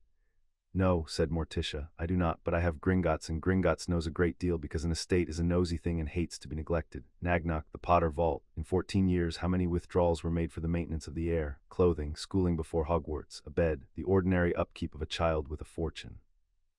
0, said Nagnock. He did not need the ledger. He said it as a man says a number he has carried a long time and disliked carrying. Not one nut left the Potter Vault for the boy's keep in 14 years. The account for his maintenance was to be drawn upon by his guardian. It was never drawn upon because the memorandum that placed him made no guardian of record, and a house with no guardian of record cannot build a vault, and so the vault sat full, gathering interest, growing fat, while the heir who owned it, I am given to understand, wore his cousin's outgrown clothes and was told the money did not exist. The goblin's black eyes went for a moment to Harry, and there was in them not pity. Goblins do not deal in pity, but something colder and more useful, the offense of a professional at a thing done wrong. A boy sat on the 4th largest fortune in Wizarding Britain and was told there was no money for his shoes. Gringotts does not forget a theft. It does not much care whether the thief profited. The waste is the crime. That vault was left full out of nobody's kindness. It was left full because no one lawful was ever put in charge of it, and no one lawful was ever put in charge of it because the formalities were dispensed with, and the formalities were dispensed with by the man in blue. Harry sat very still in the unchained chair. He had spent a great deal of his life being careful not to want things, because wanting was a door and he kept his doors locked. He had not let himself want the truth of the vault, had told himself the Dursleys. Poverty of him was the ordinary poverty of people who did not love you, a thing without a ledger, a thing you simply survived. And here was a goblin reading out the ledger of it, the exact and countable size of what had been kept from him. And here was a woman in black who had crossed the country because a newspaper said the word disturbed, and Harry found that his jaw had unlocked itself and he had to work quietly in the chair to keep the rest of the door shut, because a thing was pressing on it from the inside that he did not have a name for and did not trust in a room full of people who wrote everything down. Wednesday at his shoulder did not look at him. She had the tact of her kind, which was to grant a person the privacy of not being watched while the ground moved. She looked instead at Dumbledore with her flat black attention, and she said low only to Harry, he isn't lying, that's the trouble with him. He believes every word. The ones who lie are easy. The ones who believe are the ones you have to take apart. A pause. My mother is very good at taking apart the ones who believe. Watch her hands. "This is grotesque," said Fudge, and he had found a footing at last, or thought he had, and he stood on it with the desperate firmness of a man on a shrinking floe. "You would make a jailer of the aunt." She took the boy in. She gave him a roof and food and a bed under it when she might have turned him out. Whatever the paperwork, whatever the vault, the plain fact is that Petunia Dursley raised her sister's orphan for 14 years at her own hearth, and I will not sit here and let a family of ghouls call charity a crime. "A roof," said Morticia, "and food and a bed under it. You are very sure of the bed, Minister. You say it with such confidence. Let us be confident together." She did not look at Harry. She was too careful for that. She knew, as she seemed to know everything, that to turn the whole court's face on a boy in that moment would be its own small cruelty. She spoke instead to the middle distance, to the record, to the room. "Where did the child sleep? In the house with the roof and the food and the bed?" It is a simple question. It has a simple answer. It is in the order's own correspondence. Nagnock tells me, buried under the reports, that he was thin. Read the sleeping arrangement into the record, if you would. "The heir's registered place of residence," said Nagnock, and now he did open the ledger, and he ran one long finger down a page and stopped, "is given in the single inspection ever attempted, an inspection the inspector was turned away from at the door and completed from the pavement as the cupboard under the stairs, a boot cupboard under the staircase, with a cot and a shelf, and I quote the inspector's marginal note, a great many spiders, which the inspector took wrongly to be the worst of it. And the family, which had held its stillness through the vault and the memorandum and the whole cold recital of the theft, moved. It did not move loudly. That was the terrible thing, Harry thought, the thing the Wizengamot would take home and not sleep well beside. They did not shout. Gomez Addams, who had greeted a dungeon with rapture and a lightning-fingered brother with pride, went slowly to the rail of the pit and gripped it, and his knuckles beneath the fine dark cloth went white, and when he spoke the exuberance was gone out of him entirely, and what was left was low and level and much worse. "A cupboard," he said, "not a cellar, not a crypt. Not a nice deep oubliette with a grate and a view of the family bones, where a child might grow up strange and happy and unafraid of the dark because the dark was his. A cupboard under the stairs where the coats go, where the boots go." He turned and looked at Fudge, and his black eyes were bright with something that had nothing of Christmas morning in it now. "You misunderstand my family, Minister, and I will forgive you once because you have clearly never been raised well. We are not gentle people. We would put this boy in a tower full of bats and teach him to love them. We would hand him a saber before he could spell his name and let him fence the suits of armor until one of them lost. We would frighten him, yes, magnificently, on purpose, with care, the way you toughen good steel, so that nothing in the world could ever frighten him again. That is love, where we come from. That is how you raise a child who is not afraid." His grip on the rail did not loosen, "but you do not make him small. You do not fold him into a space beneath the stairs and tell him he is nothing and lock the door so he learns to believe it. There's a name for what you do to steel to make it small and weak and easy to snap. You do not temper it, you corrode it, slowly, in the dark, on purpose." He let go of the rail. "That is not charity, sir. I have seen a great many things a squeamish man would call horrors, and loved most of them. This is the first thing I have seen today that has genuinely turned my stomach, and I once ate at a ministry canteen." "In the tower," said Uncle Fester, to no one, wonderingly, working out a sum that would not come right, "we have the bats, and Pugsley has the whole east wing, for the experiments, because of the smell. And Wednesday has the dungeon she picked out herself when she was 4. She was very particular. She wanted the one where the last prisoner scratched the days on the wall. She said it had character. And nobody ever put any of them in a cupboard. You would have to hate a child. You would have to sit down and decide to hate a child every morning for years." He blinked his round, pale eyes. "I don't understand people. I never have. I thought it was me. It isn't me, is it?" "It isn't you, Fester," said Grandmamma, and her voice had gone hard as a coffin nail. "It's them. It's always been them. The ones with the roofs and the nice clean hearths in the church on Sundays, the ones who look at us down their noses in the street. They'll cross a road to avoid my face and then go home and shut a child in the dark and call themselves respectable." "I have lived a very long time, boy," she said to Harry direct, and her ancient eyes held his and did not flinch from whatever was in them, "and I have hexed men into toads for less than was done to you at that hearth, and turned them back only because a toad has too easy a time of it. You'll not want for a bed where we're going. You'll have your pick of the whole drafty pile, and if you want the cupboard, if it's what you know, we'll give you the cupboard, and we'll make it the finest cupboard in Europe, and we'll put a lock on the inside where it belongs, so that no one ever again decides for you which side of a door you sleep on." Wednesday had not moved and had not raised her voice, and now she said into the quiet her grandmother left, the single coldest thing said in the courtroom all day, which was only a fact delivered flat. "The spiders were the kindest thing in that cupboard," she said. "The inspector thought they were the worst of it. The inspector was a fool. The spiders kept him company. The spiders never once told him he deserved it." She looked up at the tears, at 50 faces that had come to convict him and could not now meet the eyes of a 14-year-old girl. Remember that when you vote. Whatever you decide about my family, remember that in that house the spiders were kinder than the people, and you knew some of you. She kept writing that he was thin, and you told her he was safe.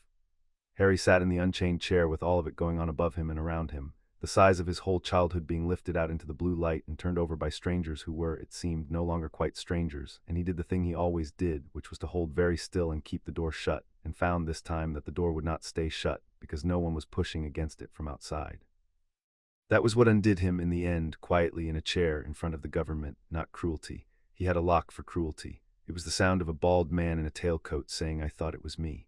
It was an old woman he had met an hour ago offering him a lock on the inside of his own door as though it were the most ordinary gift in the world. He kept his face still and mostly succeeded, and if his eyes were overbright in the blue light, no one in the family did him the discourtesy of looking, and Wednesday, beside him, moved half a step sideways so that her shoulder was between him and the nearest reporter's line of sight and said nothing at all, which was the kindest thing anyone had done for him in 14 years, and she did it without being asked. "You will forgive me," said Dolor's Umbridge into that sweetly, because there was nothing that woman would not sweeten, "but this is all very affecting, and none of it is evidence. A cupboard, a boy's word filtered through a family of self-confessed lunatics and a bank with a grievance. We have no proof this document is even genuine. Anyone may forge a will and a wax seal and a sad story to go with it. I could weep too, if weeping were an argument." "You may test it," said Nagnock, and he lifted the will and he pressed his own thumb hard to the brown wax at its foot, and the wax woke. A thin gold line ran round the edge of the seal, and a mark rose up out of it into the air above the table, a bank mark, a goblin sigil turning slowly in the blue light, and it hung there, unforgeable, older than the woman doubting it. Gringotts' blood seals its lodged copies. "The mark answers only to the vault it was drawn from and to the goblin who drew it, and I drew this one 31 years ago with my own hand, from the hand of James Potter, who joked with me while I did it, because he was a young man who did not believe he would ever need it, and was wrong. Doubt the family if you like, doubt the boy, you cannot doubt the mark. The mark is the bank's word, and the bank does not lie about money or about death, because those are the only two things it takes seriously. The sigil turned, forge that Madame and Gringotts will come to your house and ask you how. We are very interested in anyone who can forge that. We would give a great deal to meet them." The sigil hung over the open will, turning gold and cold and beyond argument, and Dolor's Umbridge looked at it and closed her sweet mouth and did not open it again for some time. "There is still the will," said Morticia. She said it as one lays a final card without flourish, and the word will went across the court, and the court flinched from it, because Morticia had asked Dumbledore about the will twice now, once in the last hour and once weeks before any of them had known she existed, and both times the man in blue had found somewhere else to be. "Thing," she said, "the instrument." The pale hand rose from among the scrolls. It selected from the pile a slim document sealed in wax that had once been red and had gone, with age, the brown of old blood, and it carried the document up the length of the clerk's table and set it upright at the edge, and it stood there beside it with its fingers spread flat on the wood, presenting it, a small pale usher at the door of a great room. "The last will and testament of James Charles Potter and Lily Potter, née Evans," said Morticia.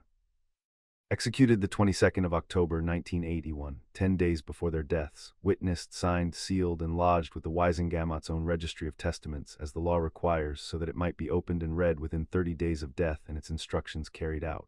Her eyes lifted to Dumbledore. "It was not opened within 30 days. It was not opened within 30 months.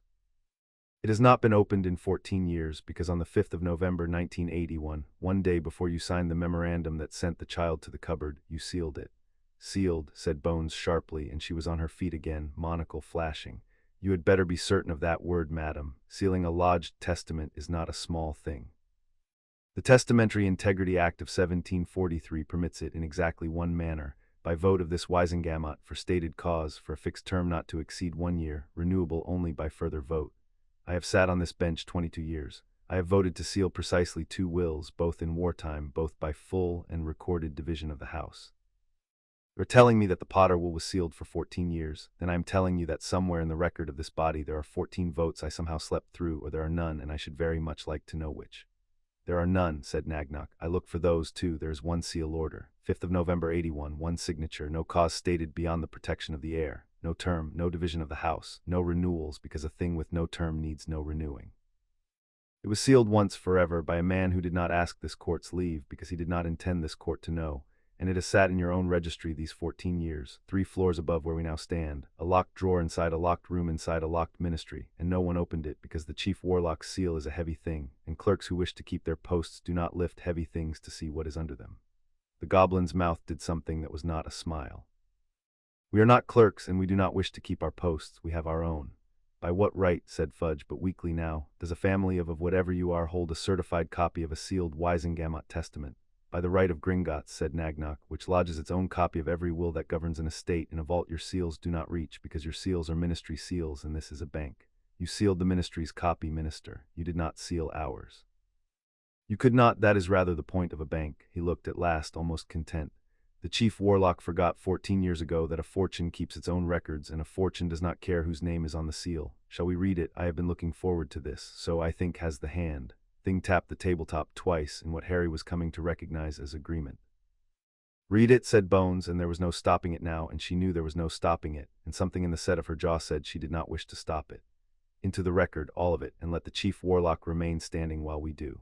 Morticia lifted the copy from Thing's keeping and broke the bank's own seal with her thumb, and read in her cool, unhurried voice the last wishes of a dead man and a dead woman into a room that had spent the morning trying to bury their son.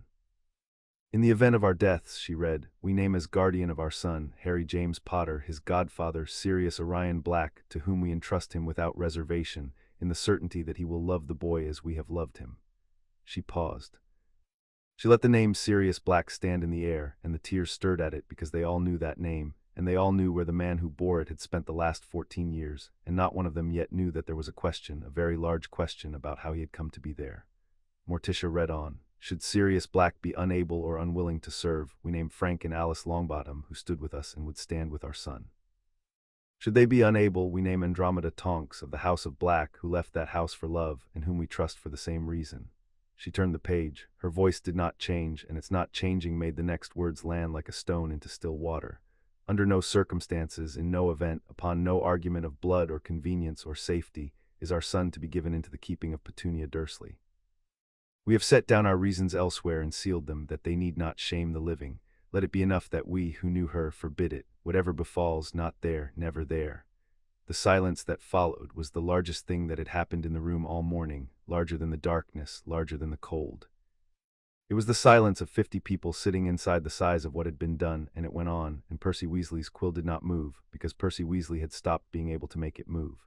"Not there," Morticia repeated softly into the silence, and set the wool down upon the table, flat, where its brown wax and its old ink lay open for anyone to see. "Never there, written by his mother's hand 10 days before she died to save him, lodged in your registry.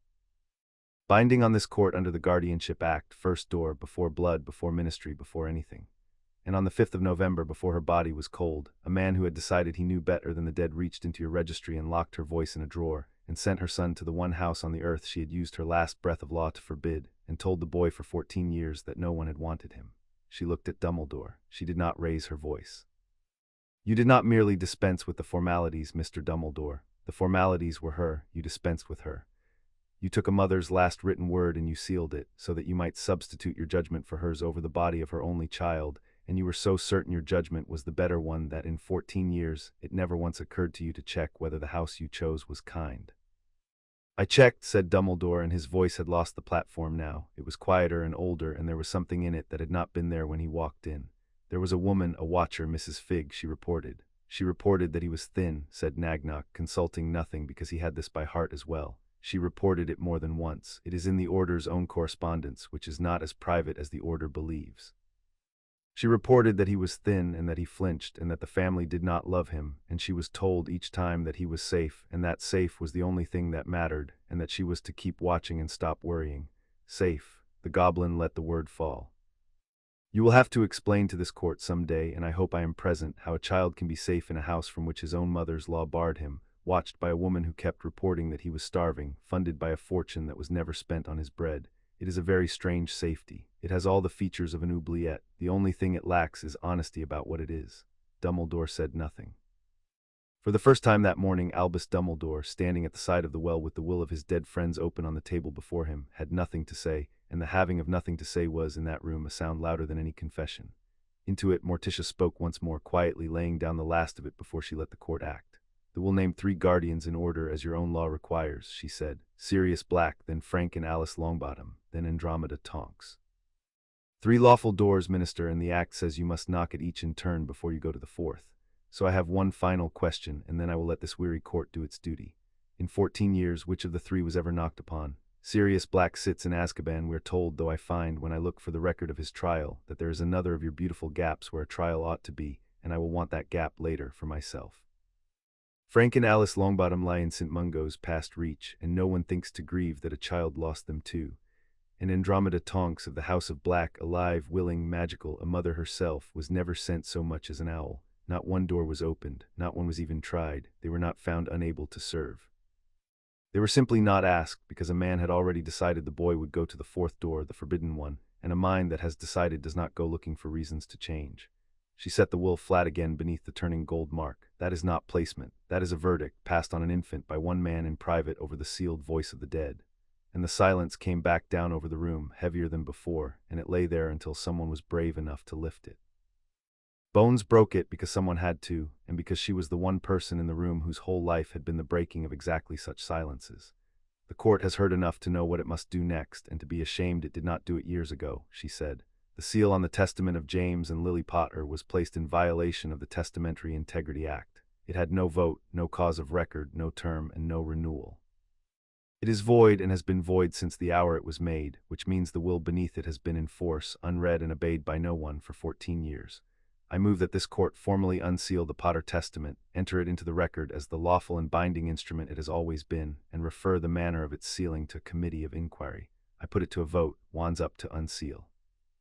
The wands came up, and this time Harry did not need to count them slowly, because the room had changed, and he could feel it change. The plum weather had broken. Bones, Ogden, and the grey heads, the fair-minded dozen, and with them now rising in ones and twos and then in a wave, the members who an hour ago had come to convict a boy and had just heard a mother's forbidding voice unsealed after 14 years, and could not, whatever else they were, be the ones recorded as voting to seal her again. 38, said Bones to 12, the testament is unsealed. She sat slowly. She looked for a moment down into the pit at Harry, and there was something in the square, honest face that had not been there when she called the room to order, a debt acknowledged. Then she turned to the man in blue, still standing, still silent, at the side of the well. Chief Warlock, you will remain standing. We are not finished with the will, and I begin to think, Merlin help me, that we are only beginning with you. Wednesday leaned in at Harry's shoulder and unwrapped a second toffee and put it on the arm of his chair where he could reach it, and said, so that only he could hear, there, not there, never there, your mother wrote that. She let it sit. She used her law to keep you out of that house. She just needed someone to come and read it out loud. A pause, flat, certain. We came. Chapter 3 and Chapter 4. Forensics of a frame. Amelia Bones lifted the unsealed wool off the point of the morning and set the room back on its rails, because that was her trade, and because a court that has been made to feel something will, if you let it, mistake the feeling for a verdict, and she trusted feeling about as far as she trusted Cornelius Fudge. The guardianship is in dispute, gravely, and on the record, she said. That is established. But the House of Addams did not break into my ministry to unseal a will, whatever pleasure they took in the doing of it. There was a boy in that chair before any of you arrived, and there are still 2 charges hanging over him, and I will not have it said that this court got so distracted by its own disgrace that it forgot the child it dragged down here at 8 in the morning. Madam Addams, you claim him, then defend him. The charges stand until someone knocks them down. Knock them down. Gladly, said Morticia. I have been looking forward to the charges. The guardianship was housekeeping. The charges are where the government told its lies out loud, and I do so prefer a lie a man has committed to in public. It has handles. She turned to the pit, and for the first time she addressed Harry directly, and her voice, when it came to him, had a different weather in it, cool still, but angled, the way sun is cool and angled in a room built to keep out the heat. You are charged with casting a patronus. You do not deny it, nor should you. Tell the court plainly what you were casting it at.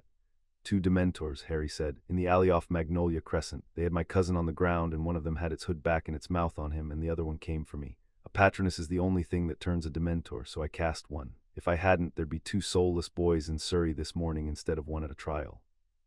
And the ministry's position, said Morticia, turning back to the high seat, is that this did not happen, that there were no dementors, that the boy invented them in the same breath and by the same disease of the mind that makes him invent a returned Dark Lord. 2 lies for the price of 1. It is efficient. I admire efficiency. Let us see what it is built on. She looked to the clerk's table. Nagnock, where do dementors come from when they leave Azkaban? They do not leave Azkaban, said Nagnock, for a walk. A dementor is a controlled instrument of the state, the same as a headsman's axe, and the state that is careless with its axes does not keep its head for long.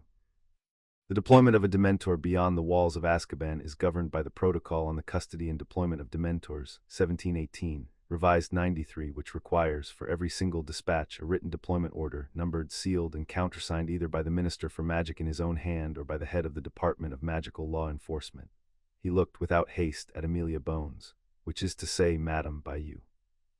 Every dementor that has ever left that island in the last 2 years left it over your signature, or it left it unlawfully. There is no third possibility. That is what your own protocol says." Bones had gone very still. "I signed no order," she said, "sending dementors to Little Winging. I signed no order sending dementors anywhere near a Muggle town in the whole of this year. I would remember. I remember everyone I signed because I signed them last thing alone, and I do not sleep well after." She looked at Fudge, and the look had a great deal of law enforcement in it. "Minister, did you send dementors to that boy's street?" "Certainly not," said Fudge. "The entire premise is a fantasy. There were no dementors because no order was given, and no order was given because I would have known of it, and I knew of nothing. You are chasing a document that does not exist." "It exists," said Wednesday Addams. She had not spoken in some time. She had spent the guardianship, Harry had noticed, doing something quiet at the far end of the clerk's table, her dark head bent beside Thing over a spread of the ministry's own dispatch records that Nagnok had called up out of the archive, and now she straightened, and she had a single sheet of parchment in her two hands, holding it the way you hold a thing you have gone to some trouble to catch. "It exists," she said again, "because they tried to unexist it, and they were clumsy. People who bury things are almost always clumsy. They think the ground keeps secrets. The ground keeps nothing. The ground gives everything back if you are patient, and I am very patient." She walked it up the well toward the rail, and Thing scuttled alongside her on the tabletop, keeping pace, proprietary. "This is the department's own deployment log for the 2nd of August. It has been altered." Someone drew a line through the entry and wrote "nil" dispatched over it in fresh ink. But the parchment underneath remembers the pressure of the first quill, and Grandmama has a solution that raises old ink out of the fibers. We use it on the family Bible. There are ancestors and their people keep trying to cross out. She reached the rail and laid the sheet before Amelia Bones, and pointed, with one pale finger, at a line that had been made to disappear and had declined to.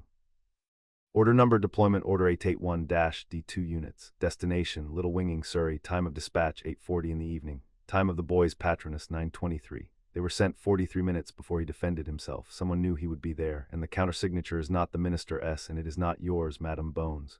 "Whose?" said Bones, and it was not a question so much as a sentence being passed. Wednesday laid a second sheet beside the first, the raised order itself, drawn back up out of the ruined parchment in Grandmama's solution, brown and ghostly but entire, and at the foot of it, small and neat and unmistakable, a seal. Not the Minister S, not the head of law enforcement S. A third seal that had no business at the foot of a Dementor order at all, the seal of an office that could requisition quills and book meeting rooms and draft the minister's correspondence and command, lawfully, nothing that walked or breathed or fed. The office of the senior undersecretary to the minister. Wednesday read, flat, and lifted her black eyes to the pink cardigan on the top tier. "You signed for the axe.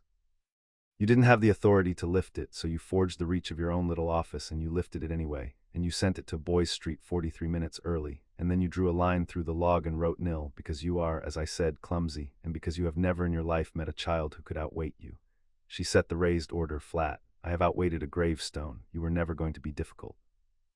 The room turned, all of it, 50 faces and the minister and the goblin and the family, and looked at Dolor's Umbridge, and Dolor's Umbridge smiled, because it was the only tool she had ever needed, and she did not yet fully understand that it had stopped working. "What a very elaborate forgery," she said, "for a family of intruders to produce from a bottle of the grandmother's floor polish. Hem hem. Madam Bones, surely you cannot mean to let a ministry deployment log be impeached by a child and a ghoul and a smell of chemicals." "I have served this ministry faithfully for—" "You will stop talking," said Amelia Bones, "or I will have you removed from this chamber and questioned in another one, and you will like the other one considerably less."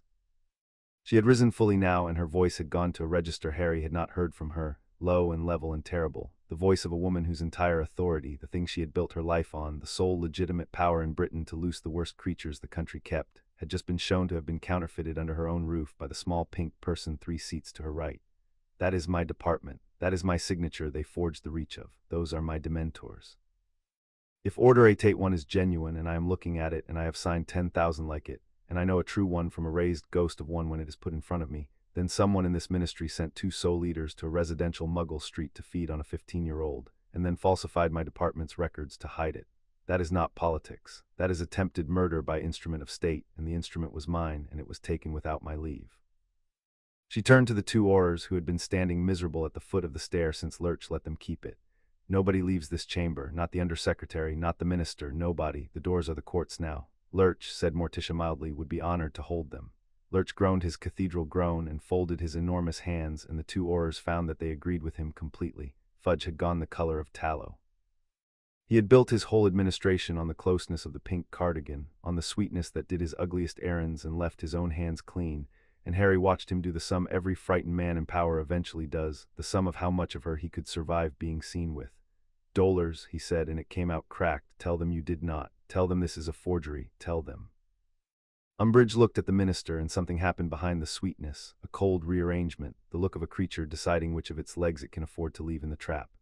"I acted," she said, and the nursery had gone out of her voice, and what was under it was flat and hard and unrepentant, "to protect this ministry from a boy who would burn it down with his lies to feel important. I make no apology for loving my government more than I love one dangerous child." "Everything I did for, you said you sent no order," said Bones. "1 minute ago, on the record, in front of 50 witnesses and a bird that repeats things. Now you say you acted. Choose $1. The scribe is waiting. So am I." Umbridge closed her mouth. It was in its way the loudest thing she could have done. "Or Proudfoot," said Bones, without taking her eyes off the pink cardigan. "The senior undersecretary's wand, now. And the deployment order, both the raised copy and the log it was cut from, are impounded to the Department of Magical Law Enforcement as of this moment, catalogued in front of witnesses and touched by no one wearing ministry pink. Move." The Auror looked from the head of his department to the minister who signed his salary, and the looking took a half-second too long, and in that half-second the whole rot of the last year stood revealed in a single young man's hesitation, because the chain of command in a healthy state does not make a man choose between his lawful superior and his frightened one. Then Proudfoot chose the law and crossed the tier and held out his hand to Dolor's Umbridge for her wand, and Harry watched something go out of the room that had been holding it hostage all morning, quietly the way a fever breaks. "Cornelius," said Umbridge, and the sweetness came back into her voice like a reflex, like a hand reaching for a familiar weapon. "Surely you are not going to allow this. I acted in your interest. I acted always in your interest. Tell them." And Fudge, who had risen on her closeness and governed by her errands and looked the other way through a year of her sweetened cruelties because they kept his own hands clean, did the arithmetic at last in front of everyone, and Harry watched him do it, watched the exact moment the minister decided that a senior undersecretary was a smaller thing to lose than a career. "I know nothing," Fudge said, "of any deployment order. I never authorized dementors. If Madame Umbridge exceeded her office, she did so alone, and she will answer for it alone." He would not look at her while he said it. That was the tell. A man who believes his own words looks at the person he is condemning. A man betraying an ally studies the middle distance, and Fudge studied the middle distance with great attention, and behind him on the pureblood benches the heads had begun to bend together, low and quick, already at work on the next thing, because their kind did not go down with a minister any more than they went down with a dark lord. They simply found the next roof. "Extraordinary," breathed Gomez, watching the minister disown his own creature, and there was in his voice the wonder of a naturalist witnessing a rare and repellent behavior in the wild. "Tish, he is eating his own, in public, without seasoning. I have read of such things. I never thought I would see it at a ministry." "He calls it interest," said Fester, marveling, from his place near the wall. "She poisons a boy for him and calls it interest, and he throws her away and calls it justice, and neither of them once says the true word for any of it. How do they keep it straight? At home, when we do a murder, we at least send a card." "Mother," said Pugsley, who had never stopped watching the brass gauge, the fear moved. "It was on the boy all morning. It's not on the boy anymore. It's on the pink one and the round minister." The needle went right across. Sounded for the first time impressed by the ministry. "They did it to themselves. I didn't even have to do anything." "That is often how it goes, darling, with the guilty," said Morticia, "if you are only patient enough to let them arm the trap and stand in it. We rarely have to lift a finger. It is one of the great disappointments of family life." She rested a hand on her son's dark head, put the gauge away. "The interesting readings are over. What comes now is only law. 43 minutes." That was the number he kept turning. Someone had sat at a desk in this building under a pink seal and decided 43 minutes ahead of time that his soul was a price the ministry could afford, and had signed for it in a neat small hand and had then gone home to tea. A person could survive being hated. Hatred, at least, took you seriously. It was the neatness of the small hand that he filed away and meant to remember, the tidiness of it, the way it had cost her nothing. Down in the pit, Harry sat with the countersuit of his whole summer being read back to him as fact. He had known. He had known from the second the street lamps went out that this was no accident, had said so into that same sweet smiling face an hour ago who sent 2 dementors to a Muggle street to take my soul, and had been laughed at for it, laughed at by the very tears who were now staring at the answer with their mouths open. He did not feel vindicated. Vindication was a warm thing, and he had been careful his whole life not to keep warm things where they could be taken. What he felt sitting there was colder and steadier and more useful. The specific level satisfaction of a hook set right felt at last to catch on bone. Wednesday returned to his side. She did not sit. She stood at his shoulder and surveyed the wreckage of Dollar's umbrage with the mild appraising interest of a girl at an aquarium. "You said an hour ago that it left a short list of people with the authority to move a Dementor," she said low. "You put a hook in, I heard it catch from across the room. I decided then I liked you." A pause. "I went and found the log while my mother did the will. Somebody had to. You looked as though you needed the afternoon. You raised a forged order out of a crossed-out line with your grandmother's Bible cleaner," said Harry. "It is very good on old ink," said Wednesday. "It is also very good on evidence. The two are more alike than people admit." She almost did something with the corner of her mouth, and did not, because the Addams did not spend such things cheaply. "You defended 2 lives with the only spell that works, and they charged you for it, and 43 minutes before you cast it, a woman in pink had already decided your soul was an acceptable loss. Where I come from, that woman would not survive the week. Here, I understand, she gets a hearing." Her flat black eyes went to umbrage and stayed. "I find your country's restraint remarkable. I could never manage it." "Then the first charge fails," said Morticia to the court, cutting cleanly across the wreckage, "and fails completely, and I will say why in words the record can keep. The charge is that the boy used magic unlawfully. Section 7 of your own decree permits magic to save a life in grave and immediate danger." The government's only answer was that there was no danger because there were no Dementors. There were Dementors. They were sent unlawfully by an officer of this ministry, 43 minutes before he raised his wand, with the plain intention that he should either lose his soul or break the law saving it, so that whichever he did, you would have him. He did the braver of the two. He saved a life and his own with the one charm that could, and you put him on trial for the crime of surviving a murder your own undersecretary arranged. There is no charge here. There was never a charge here. There was a trap, and the boy walked out of it alive, and the trap is now on trial, and I move that the first count be dismissed with prejudice and the deployment referred for prosecution." "So moved and seconded from the chair," said Bones grimly. "We will vote when the second count is dealt with, and not before, because I will not have these 2 poisons separated now that we finally have them in the same cup. Madam Addams, the second charge, the sedition, deal with it and let us be done, and then this court is going to spend a very long afternoon deciding what to do about the morning it has had." "The second charge," said Morticia, "is the one they truly cared about, and you can tell, because it is the one with no evidence in it at all. The first charge at least had a real spell and a real night. The second is pure. It charges the boy with saying a false and alarming thing, and the whole of the government's proof that the thing is false is that the government would prefer it were. Strip the pink smoke away and the charge reduces to this. The boy said a dead man walks again, and the ministry finds that inconvenient and has therefore made the saying of it a crime, and asks you to convict him of the saying without once troubling to ask whether the thing said is true." She let her eyes travel the tears. "The statute requires falsity. The ministry has asserted falsity. It has not proven falsity because it cannot, because the statement is true, and I am now going to do the one thing this court has spent all summer refusing to do. I am going to let you look." "Look at what?" said Craik from the third tier, uneasy. "At what happened," said Morticia. "In June, in the graveyard where a boy your age was murdered and a dark lord climbed back into a body. It is in the child's memory whole, because such things do not fade, more's the pity.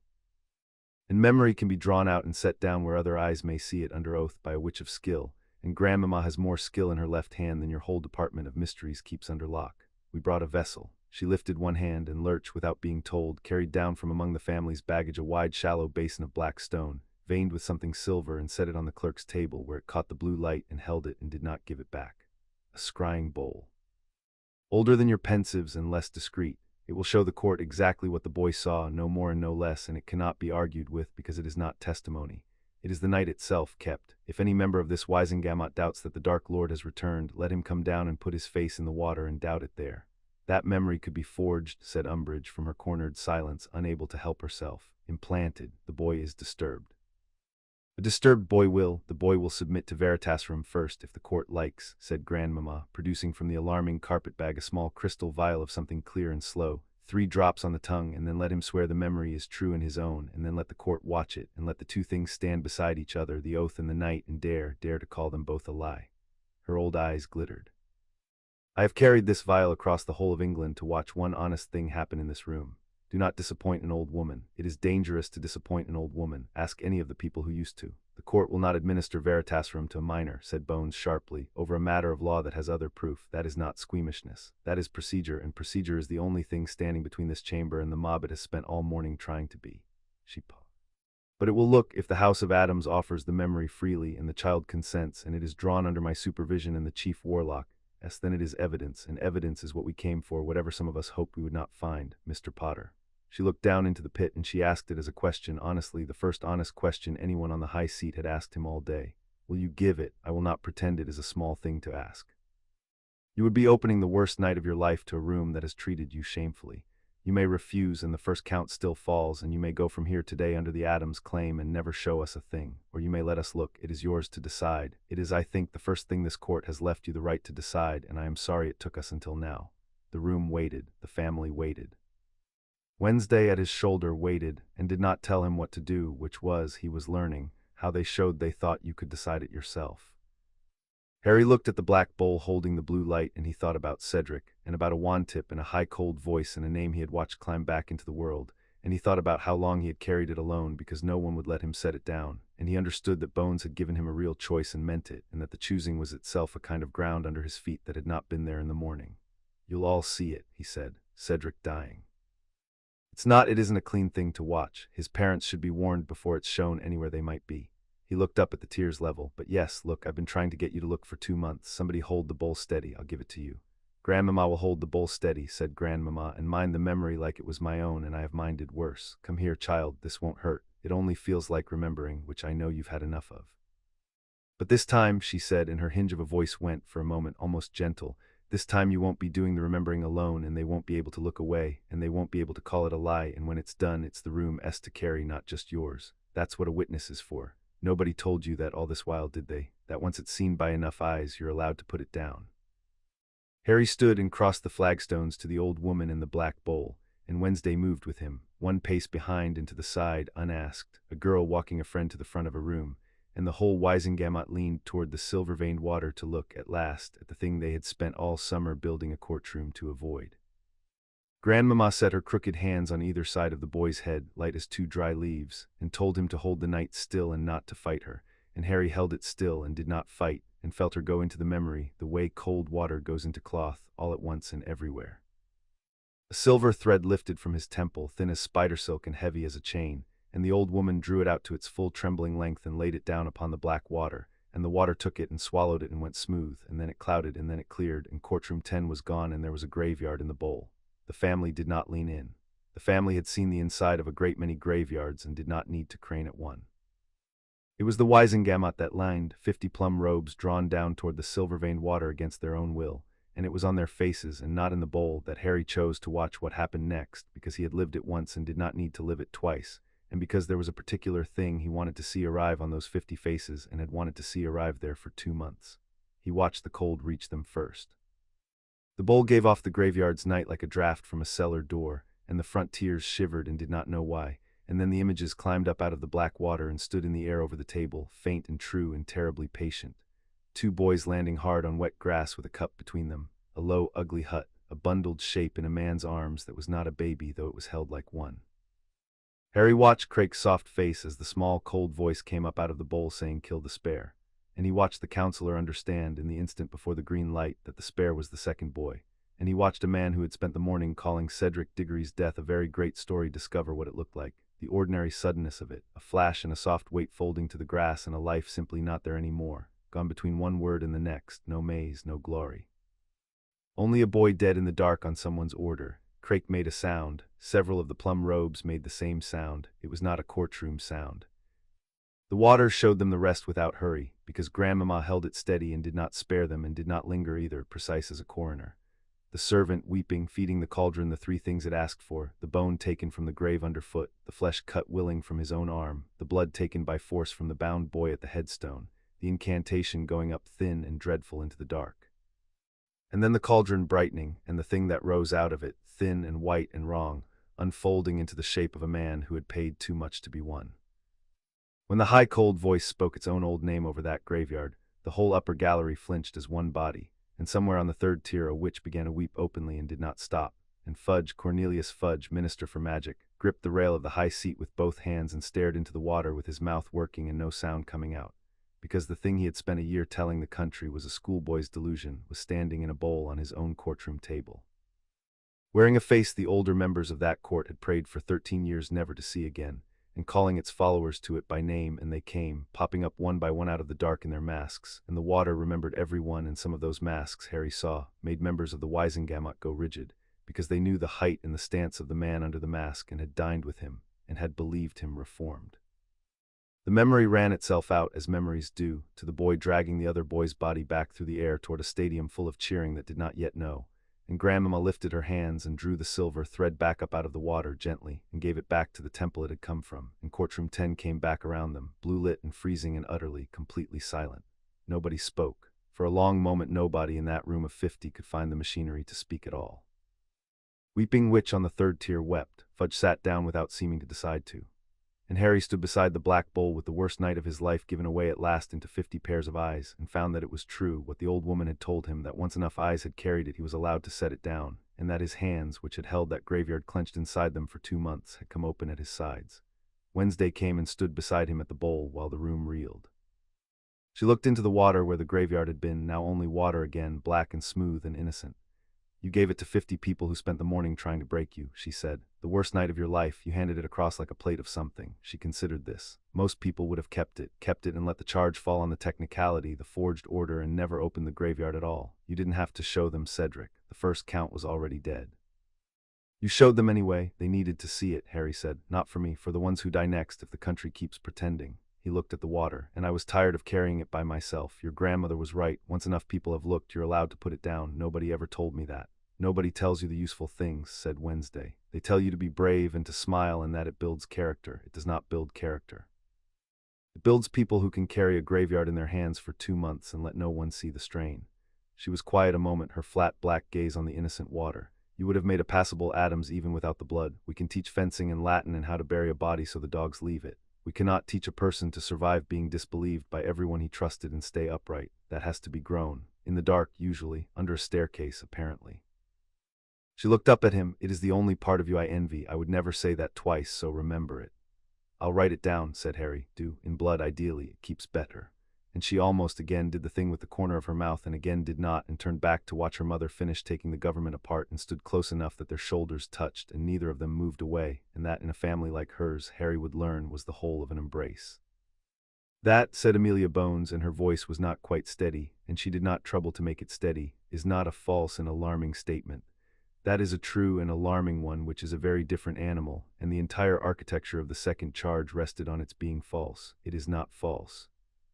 This court has now seen, with its own eyes, drawn from the child's own memory under the conditions I set, the murder of Cedric Diggory and the return of the wizard whose name half of you still cannot say. The boy told the truth. He has been telling the truth all summer into a wind we made, and we charged him with sedition for it and dragged him to a dungeon at 8 in the morning to make an example of the telling." She stood. She looked older than she had at 8 o'clock, and harder. "I move the dismissal of the second count in its entirety, with a finding on the record that the statement charged as false is proven true, so that no future minister may ever again prosecute a citizen of this realm for warning it. And I move the dismissal of the first count, self-defense established beyond any argument, deployment of dementors referred for criminal prosecution. Both counts, 1 vote, wands up to dismiss and to enter that this court was wrong." The wands came up, and this time it was not close, and Harry, who counted, stopped counting because there was no need. Ogden's wand was up before Bones finished speaking. The grey heads, the fair dozen, the weeping witch, both hands. Craik, the soft, careful counselor who had spent the morning building the noose, put his wand up slowly and held it high and did not look away from Harry while he did it, which was, from a man like that, a confession and an apology in one. Row upon row of plumb wands lifting, some in shame, some in relief, some only because a bowl does not lie and a career is worth less than being seen on the wrong side of that water. 48, said Bones to 2. Both counts are dismissed. The record will show the finding. Harry Potter, you leave this chamber this morning charged with nothing, cleared of everything, and owed an apology by this entire body that I doubt we will ever fully manage to pay. She set her jaw. And the 2 who voted to convict a boy for surviving a murder we now know was arranged from this very ministry may consider their votes noted and their futures brief. There is one more thing owed, said Tiberius Ogden, rising slowly, and it is owed to the dead, and the dead do not get many chances at this bench, so I will spend one now. This court has just watched in the water the murder of Cedric Diggory. It was recorded everywhere it was recorded at all, as a tragic misadventure in the Triwizard Tournament, a boy lost to a maze, and his mother and father were left to grieve a piece of bad luck. It was not bad luck. It was murder on the order of the returned Dark Lord, and I move that this court correct the record accordingly, and that the correction be carried to Amos and Rowan Diggory today by an officer of standing and not by an owl. so that they may at last grieve the true shape of what took their son, and stop wondering, as I am told they wonder, whether he was somehow careless, whether he might have been quicker, whether it was in some small way his own fault. It was not his fault, it was a killing. They have a right to know it, and this ministry has spent a summer denying them that right to protect a comfortable lie, and I will not sit here having seen the truth and let them go on grieving a fiction 1 hour longer than I must. Seconded, said Bones low, and I will carry it myself. It is the least a person can do, and I have done rather less than the least for that family already, and I would like to begin repairing it before the day is out. Harry at the bowl felt something go through him at the name Diggory, and it was not the clean cold satisfaction of the morning. It was older and heavier, the specific weight of a promise he had made to a dying boy's father over a body on the grass, that he would bring Cedric back, that he had brought him back, and had never once been able to make anyone let the death mean what it was. He looked up at the old man who had moved to give Cedric his true death back, and he found his voice and used it, because this was the one thing in the whole morning he would not leave to the adults. Tell them, Harry said, that he was brave, not careless, brave. He told me to take the cup together when either of us could have taken it alone and won. That's why we were both there. Because he was decent right to the end, and it got him killed, and it should have been me and it wasn't, and they should know their son died being better than the tournament asked him to be. Tell them that, please. I've been trying to tell them all summer, and no one would carry the letter. I will carry it, said Amelia Bones, in those words, if you will permit me. They are better than any I would have found. And she wrote them down herself in her own hand, not trusting them to Percy's quill, and the writing of them was the first act of that ministry all morning that had nothing of fear in it and everything of decency, and the room watched her do it and was quiet, and was for once ashamed in the useful way, the way that changes what a person does next. It should have been the end. Harry could feel that it wanted to be the end, that the room longed to exhale and go home and be ashamed in private. He stood in the blue light with nothing hanging over him for the first time since a letter had come at 6:30 that morning, and the family had drawn in around him without appearing to move, Morticia at one shoulder and Wednesday at the other, and Gomez beaming somewhere near with his hand over his heart and Lurch a wall at his back, and it was, for the length of one breath, over. Then Cornelius Fudge got to his feet, and Harry saw in the set of the round, ruined face that a cornered man had found the one move a cornered man in power always finds, which is to stop pretending he is a judge and start acting like a wall. This session, Fudge said, and his voice had gone flat and fast and frightened, is adjourned, immediately. Though the guardianship matter, the deployment matter, the all of it, these are questions of the gravest consequence, and they cannot be settled in a single morning by a family of intruders in a mood. I am adjourning. We will reconvene in proper session with proper counsel in 30 days, and until then the boy remains a ward of the ministry under the existing arrangement, for his own protection pending. Pending what? Said Morticia, and the cold in her voice had stopped being courteous. Pending review. Fudge's hand had gone to the small pocket where a minister keeps the seal that ends things. On the top tier, Dolor's Umbridge had lifted her head out of her cornered silence, and there was something moving again behind the ruined sweetness. The quick, cold calculation of a creature that has one leg left in the trap, and has decided the trap is survivable if it can only get the room emptied and the doors shut and the boy back under a lock before the afternoon can finish what the morning started. And along the pureblood benches, the ones who had voted last and reluctantly, Harry saw heads bending together, plum robes leaning into one another, the low, quick conference of people who had lost the vote and did not intend to lose the war and had just been handed, by a frightened minister reaching for his seal, the one thing that might yet save the whole rotten arrangement. Time and an adjournment, and a boy sent home to a locked door for 30 days, while better lawyers than a family of ghouls unpicked everything the morning had proven. Sit down, Cornelius, said Morticia Addams very quietly. You are not finished, and neither are we. But Fudge had the seal half out of his pocket, and the purebloods were rising, and Wednesday's hand had closed hard around Harry's sleeve, and the morning, which had wanted so badly to be over, cracked open instead into an afternoon. Chapter 4 and Chapter 5. The schemers regrouped. The seal never reached the parchment. Fudge had it half out of his pocket, the round brass disc that ends a session, and Amelia Bones was already speaking over him, fast and flat and utterly certain, in the voice of a woman who has read every rule in the building and keeps the difficult ones close. You cannot adjourn, minister, and I will tell you precisely why, so that when you try it anyway the record shows you were told. You propose to send the boy home as a ward of the ministry under the existing arrangement, pending review. There is no existing arrangement. This court unsealed a will an hour ago and found the placement void from the day it was made. There is nothing to send him back to. There is no lawful roof at Privet Drive to receive him, no order of placement to invoke, no guardian of record to hand him to. If you adjourn now and remand him anywhere, you are not preserving the status quo. You are creating a brand new placement this morning by ministerial fiat over a live and pending guardianship claim, which is the precise act the Guardianship Act forbids without a vote of this House. She let that land. So no, we finish. Sit down or hand me the gavel and let someone finish who can. There is also, said a new voice, smooth and unhurried and expensive from high on the traditionalist benches, the small matter of who, exactly, we would be finishing in favor of. The wizard who rose was silver at the temples and wore his plum like a man who had a better robe at home. He had not spoken all morning. He had watched, Harry realized, the way the truly dangerous ones watched, letting the loud men spend themselves so that the quiet man might speak into the exhaustion they left behind and be mistaken for reason. Warlock Cassius Ruthven, he said for the record, though half the room clearly knew him and the half that did not, feared him on sight. I have listened all morning and I have been moved, as we all have, by the child's misfortunes. Genuinely. But grief is not law, and a scrying bowl is not a placement order, and I find that in our haste to be ashamed of ourselves, we are about to do something even more foolish than what we did at 8 o'clock.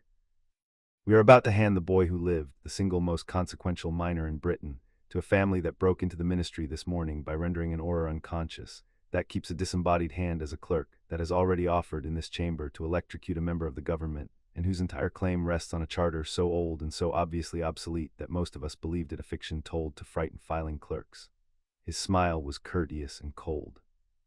I do not say they are villains, I say they are unfit, and I move formally that the right of sepulchral guardianship be struck from the rolls as a dead letter, incompatible with modern child welfare, and that the Addams petition fall with it. It was, Harry understood at once, a far better attack than anything Fudge had managed, because it did not deny a single thing the morning had proven.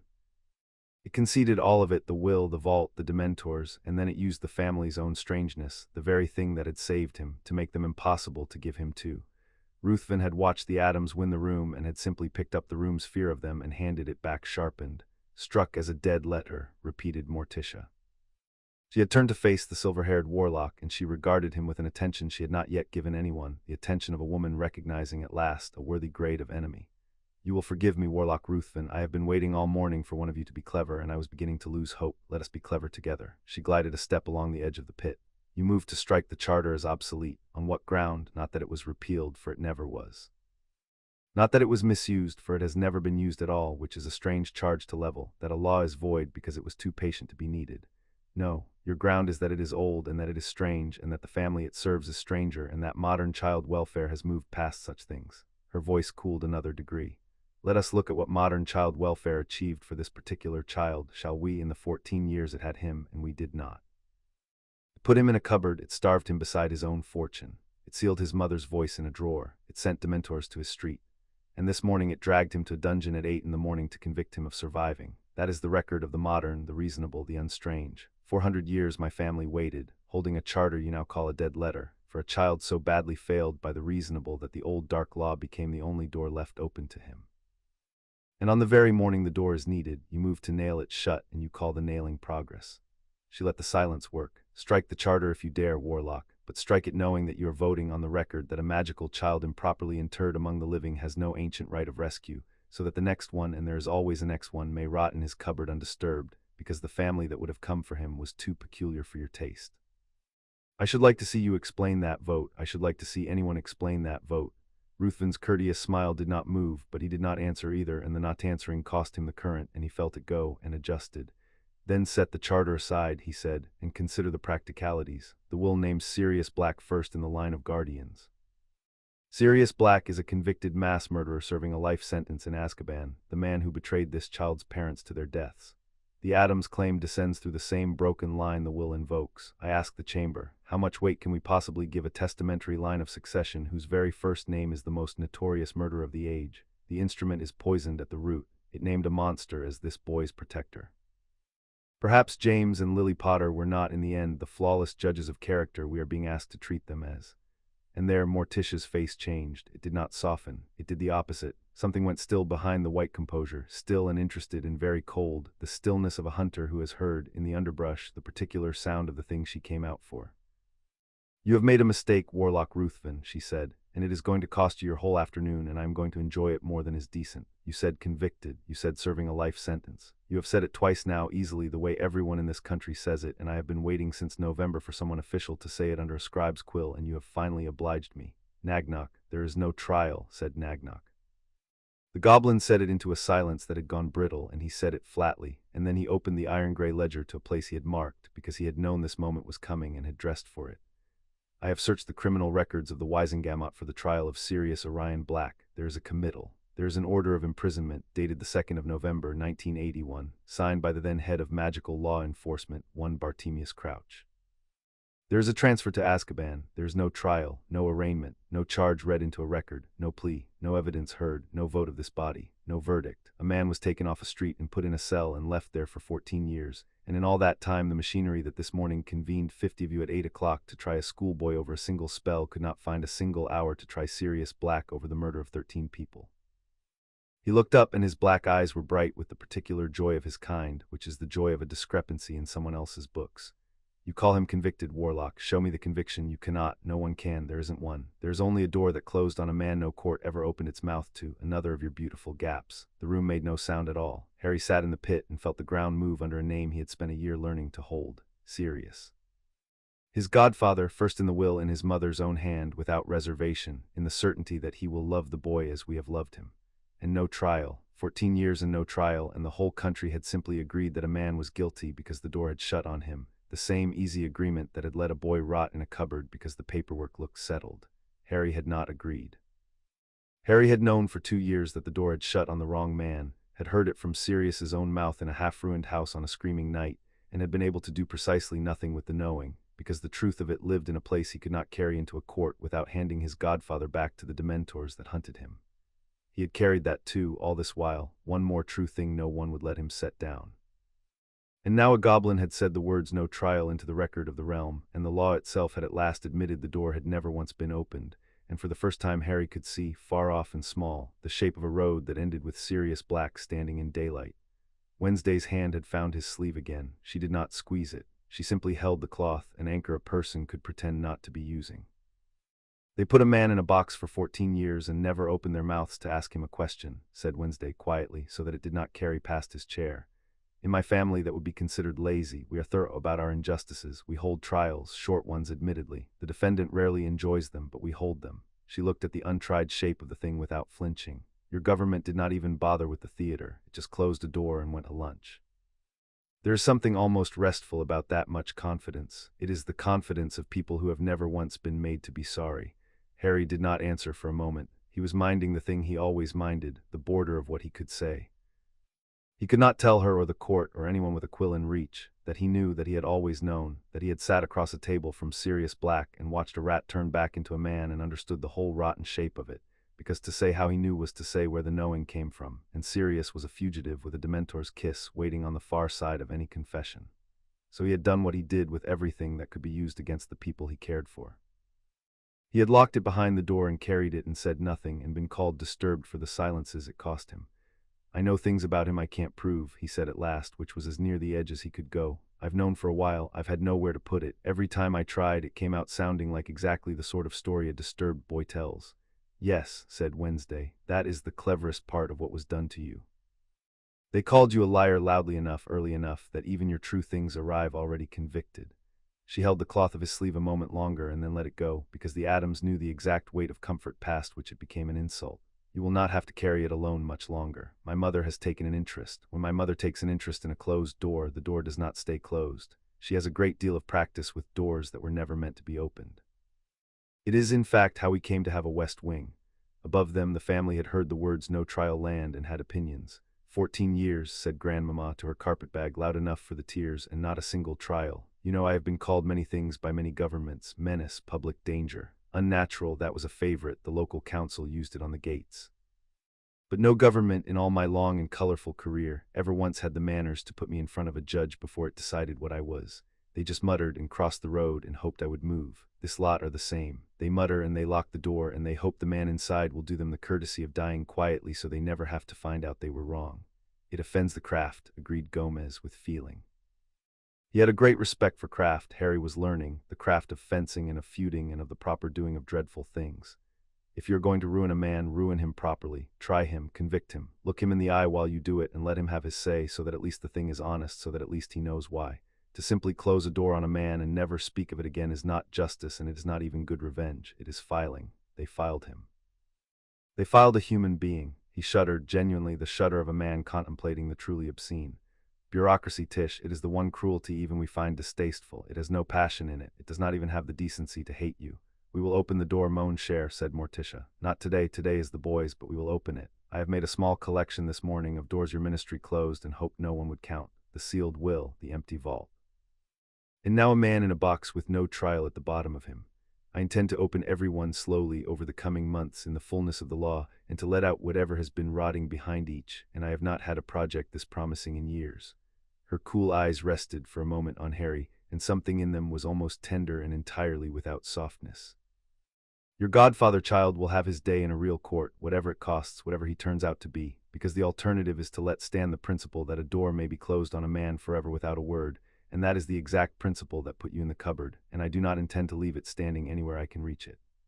You wished, said Morticia into the silence, to poison the will's line of succession by pointing at the monster it named first. But the line names no monster. It names a man your government imprisoned for 14 years without the trial your own law guarantees every soul in this realm, guilty or innocent, monster or saint. You cannot use his guilt to break my claim, Warlock, because his guilt does not legally exist. There is no verdict. There is only an imprisonment, and an imprisonment without a trial is not justice. It is merely a cupboard for adults, and I begin to think this ministry keeps a great many cupboards and calls all of them safety. She turned unhurried to Amelia Bones. Madam Head of Law Enforcement, I will want that gap too before I am done. I will want Sirius Black given the trial the law owes him, 14 years late, so that the country may find out in a proper court with proper evidence whether the man my dead friends chose to raise their son is a murderer or merely the second most convenient person in Britain to blame for a war. I have my suspicions. I keep an open mind about very few things, and the guilt of a man no one troubled to try is one of them. That, said Bones slowly, and Harry could see her hating it and unable to stop it, because she was that rarest of ministry things, a person whose principles inconvenienced her, is a separate matter and a grave one, and I will not pretend I have not just heard it. The absence of a trial for Sirius Black will be referred formally to my department today, and if the goblin search is accurate, and I have no reason yet to doubt it, then this ministry has some very old and very ugly explaining to do, whatever the man turns out to have done. But it is not today's question. Today's question is the boy. Then permit me, said Dolores Umbridge, to be practical about today's question, since no one else seems willing to be. She had gathered herself. That was the thing about the pink woman Harry saw. She did not break, she only reorganized, and she had spent the last quarter hour in her cornered silence reorganizing, and what rose now out of the wreckage of her sweetness was harder and plainer, and in its way, the most frightening thing she had produced all morning, because it had finally stopped bothering to smile. Whatever we decide about wills and charters and long-dead brothers, she said, there remains the fact that this child has, this very morning, exposed to 50 people the inner workings of a ministry deployment, the sealing of a testament, the failures of the chief warlock, and a great deal else that a responsible government does not permit to walk out of a courtroom in the head of an unstable adolescent. I move, therefore, in the interest of public order and the boy's own protection, that before he leaves this chamber his memory of these proceedings be adjusted by a qualified obliviator to remove the most sensitive material, and that he be remanded to a secure ward pending that adjustment. It is kindness, truly. He has carried too much. We would simply be lightening the load. For a moment the chamber did not understand what it had heard, because it had been said so reasonably, and then it understood, and even some of the traditionalist benches recoiled, because there is a line, and a proposal to reach into a cleared child's mind and scoop out the morning he was finally believed is on the wrong side of it, and everyone in the room knew which side except the woman who had made it. You wish, said Morticia, and her voice had gone somewhere Harry had not yet heard it go, past cold into a stillness that had a great weight behind it, to take the one morning in 14 years that this child was told the truth and believed, and cut it out of him and call the cutting kindness. She did not raise her voice. She lowered it, and the lowering was worse than any shout. I have met a great many people who wish to hurt children, Under Secretary. It is a large and dreary club. But you are the first I have met who wished to reach inside a child and delete the memory of being rescued, so that he might be returned to his cupboard, not even knowing he had once been let out. That is not cruelty. Cruelty is a hot thing and it burns out. That is something colder and older, and I did not think your small pink country still manufactured it. I am almost impressed. I am certainly not going to allow it. You are not, said Umbridge, in a position to allow or disallow anything, madam. You are an intruder with a story, and I am the senior undersecretary to the Minister for Magic, and I still have some friends in this building and some instruments. She lifted her chin, and her damp eyes went hard, and she did the thing that a certain kind of small person does at the exact moment they are losing, which is to reach past argument for force. Horror. There is a Dementor stationed on the landing outside, brought down this morning as a contingency. on my authority, for precisely this kind of disorder. Bring it in. Let us see how much charter and blood and clever talk this family has when the temperature drops in earnest. Dolors, said Fudge in horror, you cannot, but the auror at the door, the neutral one, the one who studied ironwork, was already turning the ring of the great iron door, because he had taken an order from a woman who still, technically, outranked everyone he was afraid of, and the door swung and the cold came in. It came the way it had come at the very start of the morning, that grave deep cellar chill, and the blue torches guttered, and the frost climbed the walls, and 40 wizards on the tiers made the small animal sound of people who have felt joy leave the room. A Dementor slid through the door and down the visitor's stair, tall and hooded and rotten, trailing its stink of long water and old grief, and it came into Courtroom 10 hunting the warmest, saddest thing it could find, and it found at the bottom of the well a 15-year-old who had more grief in him than anyone in the room. And then it stopped. It stopped because Wednesday Addams had stepped between it and Harry, and was looking up into its hood with her flat black eyes and her folded hands and an expression of frank, appraising interest in the Dementor which had unmade grown wizards and eaten the souls of murderers, hung in the freezing air above the child and did not seem to know what to do with her. Fascinating, said Wednesday. It feeds on happiness. It leaves the misery and takes the joy until there is only misery left. Tilted her head. That is the most sensible diet I have ever encountered. It only eats the part I would throw away. Oh, well done, the creature, said Grandmamma, delighted, shuffling closer to peer up at it. Look at the reach on it. Look at the drop in the room. You don't get cold like that off a modern make. That's an old one. That is a proper original. None of your ministry breeding stock. What do they feed you, my lovely? Nothing. Nothing at all, and you keep that figure. I could learn from you. It's a bit thin, said Uncle Fester critically, circling it with a connoisseur's frown. You can see its ribs if it has ribs. Nobody's been looking after it. That's the trouble with keeping a Dementor as a threat instead of a pet. They pine, they need routine, a warm draft, a nice damp corner, someone to be miserable at them regularly so they feel useful. He beamed up at the hovering horror. You come and be miserable at us, friend. We've generations of misery, properly aged. You'll want for nothing. The Dementor Harry saw, and he would tell no one this for years because no one would believe it, drew back from the family. It had come hunting warmth and grief and found a cluster of small pale people who were colder than it was and gladder to see it than anyone had ever been, who wished to feed it and pet it and take it home. And it did the one thing a predator does when the prey turns out to be pleased, which is to become, very suddenly, uncertain about the whole arrangement. It retreated up 2 steps of the stair, its rattling breath quickening, its hood swinging from the delighted grandmother to the critical bald man to the child who found its diet sensible, and it huddled against the cold stone as though looking for somewhere warmer, and there was nowhere warmer because the Addams had made the warmest thing in Courtroom 10 the space around themselves, and the Dementor could not bear it. There now, said Morticia gently, you have frightened it, poor starved thing. It was only doing as it was told. The question, Undersecretary, is who told it, and Dementors, unlike wizards, cannot lie about their masters because they have no wish to. Watch. She looked up at the cowering creature, and her voice went low and clear and carrying, a voice a Dementor might obey because it had never in 4 centuries been spoken to as an equal. You were sent here on someone's word. Go to the one who commands you. Go to the hand that holds your leash, and let this court see whose hand it is. The Dementor hung a moment on the stair. Then it slid, not down to the pit where the grief was, but up along the tiers, past 50 flinching wizards who were not its master, up toward the high seats, and it came to rest, rattling, hooded, unmistakable in its devotion, directly above the seat of the senior undersecretary to the minister, and hovered there, waiting, like a hound returned to heel.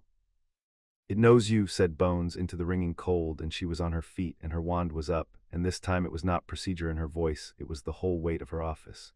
It came in on your word, and it went home to your seat. That is not contingency, Dolors, that is command. You have now, in front of this entire chamber, ordered a Dementor into a courtroom to intimidate a cleared minor, and it has publicly acknowledged you as its master, which is the second Dementor this morning to name you, and I am fresh out of patience and coincidence both. She turned, Aura Proudfoot, cast the patroness, put that thing back on its island.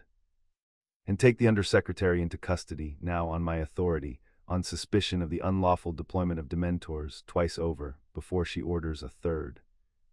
A great silver hair burst from Proudfoot's wand and drove the huddled Dementor back through the iron door into the dark, and the cold went out of the room with it, and the blue torches steadied, and Dolores Umbridge sat in her seat with 2 aurors closing on her from either side and understood at last fully that the smile was not going to work, that there was no one left in the building willing to be smiled at, and the reorganizing behind her damp eyes found, this time, nothing to reach for. You would have taken his memory, said Wednesday to the pink woman across the whole cold chamber in the flat, clear voice that carried without trying. The morning he was rescued, you would have cut it out and sent him back not knowing anyone ever came. She let it stand. I will remember it for him, every word. That is a promise, and my family keeps promises, especially the unpleasant ones. Someday, when you're somewhere small with a lock on the outside, you may think about the child who remembers, and the girl who promised she would never let him forget that you tried. The Aurors took Dolor's umbrage out through a side door, and she went in silence in her boiled sweet cardigan, and the room she left behind was very quiet and very raw, wrung out past outrage into the flat exhaustion of people who have seen too much before lunch, and it was into that rawness, gently seizing the ruin as he seized every ruin, that Albus Dumbledore rose. "Then let us return to the boy," he said, "before we lose him altogether in the wreckage of everyone else's sins." He had been silent a long while, through the will in the vault and the Dementors in the bowl, silent in the way a chess player is silent while the board rearranges itself into a shape he did not choose, and now he stepped forward into the blue light, and the room turned to him with the old reflexive relief, because whatever else the morning had broken, it had not yet broken the room's need for Dumbledore to make things all right. "I have listened," he said, "and I have been more ashamed than I have words for, and I will not insult this chamber or that child by pretending the shame is not earned. Much of what has been said of me today is true. I sealed a will I had no right to seal. I placed a child where his mother forbade. I told myself every year that safety justified it, and I did not look hard enough at what I was calling safe, and a boy paid for my certainty in a coin I will be counting for the rest of my life." He inclined his head toward the pit, and for the first time since he had entered Courtroom 10 that morning, Albus Dumbledore looked directly at Harry, and there was in the blue eyes above the half-moon spectacles a grief that Harry did not doubt was real, and that was, he would think later, the most dangerous thing in the whole room, more dangerous than Ruthven's smile or Umbridge's sugar, because it was true and it still wanted something. "I cannot undo it. I would not dishonor him by trying to pretend it away, but I can offer now the thing I should have offered 14 years ago, my protection, given properly in the open with this court's blessing. Voldemort has returned. We have all seen it in the water. That child is the one the returned Dark Lord wants most in the world, and there is no safe house left for him but the one built of his mother's blood, imperfect as it proved, and no guardian in Britain better placed to shield him than the man Voldemort fears. I propose a middle way. Let the boy be warded of the school and of me through the coming war, and let the question of a permanent home wait for a peace in which it can be answered without a Dark Lord's hand on the scale. It is not what the family wants, it is not perhaps what the boy wants, but it is what will keep him alive, and I have buried enough of the young to know that alive must come before happy. It was masterful." Harry felt it work the room, felt the tears lean toward it, because it conceded everything and surrendered nothing, wore its guilt like a credential, and arrived, by the road of humility, at the exact same destination it had always meant to reach. Harry back under Dumbledore's hand, the family thanked and sent home, the arrangement preserved and merely relabeled protection instead of placement. And the terrible, clever heart of it was that it might even be true. Voldemort had returned. Harry had watched him rise out of a cauldron. Alive must come before happy was not a lie. Harry stood up. He did it without waiting to be recognized, and the chains at the empty chair did not so much as twitch, and the whole court, 50 faces and a minister and a goblin and a silver-haired warlock and an old man in blue with real grief in his eyes, turned to look at the boy they had spent the morning discussing as though he were a parcel with a disputed address. "I want to say something," Harry said, "and then I'll sit down and you can vote. I've listened to everyone talk about what's safe for me all morning. I'd like a turn." He was not shouting. He had promised himself at 8 o'clock he would not shout in this room, and he had kept the promise through everything, and he kept it now, and the not shouting made the room lean in to hear him the way it had leaned in for Morticia. "Professor, you said alive comes before happy. You're right, I've been kept alive my whole life.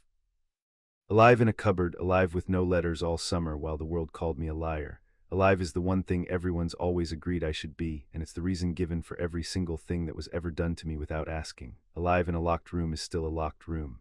Dumbledore said nothing. He had gone very still. "You want to protect me, I believe you. That's the worst part, honestly.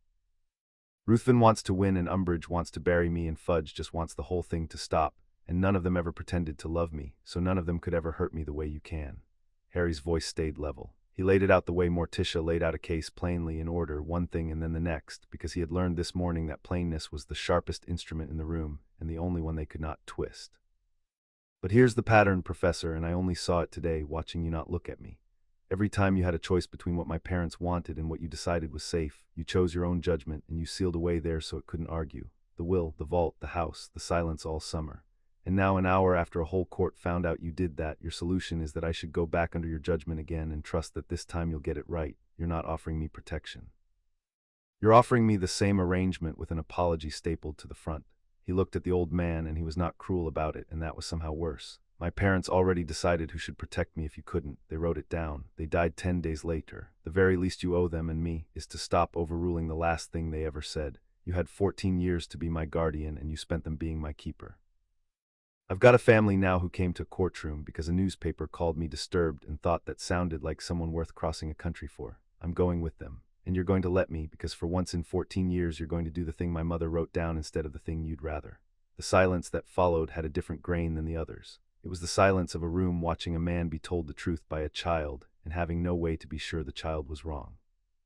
Beautifully argued, murmured Gomez, wiping openly at one eye. Tish, he argues like your mother. I could die. Not in the aisle, moaned Cher, said Morticia, but her cool eyes had not left Dumbledore, and there was in them for the first time something that was almost respect and almost pity and entirely without mercy. You heard the child, Mr. Dumbledore. He has offered you the only absolution this room can give you. Not forgiveness, that is his to grant or withhold in his own time, and he owes you none of it, merely the chance to stop, to do once at the end the thing his mother asked instead of the thing you prefer. You may take it standing up with grace, and this court will remember that at the last you let him go. Or you may fight us for him here now in front of everyone and lose, because you will lose. We have the will and the blood and the charter and the boy's own voice, and the country will remember instead that Albus Dumbledore, having sealed a mother's will and starved her son beside his fortune, went to law to keep the child even after the child in open court begged to be let go. She let it sit. Choose better than you chose in November. It is not too late to have chosen better once. The chamber will note, said Tiberius Ogden from the second tier, and his old voice was quiet and it carried, that the boy has said the one thing none of the adults in this room have had the courage to say all morning, which is that being kept alive and being cared for are not the same country, and that he has lived his whole life in the first without ever once being granted a passport to the second. I have sat here 41 years.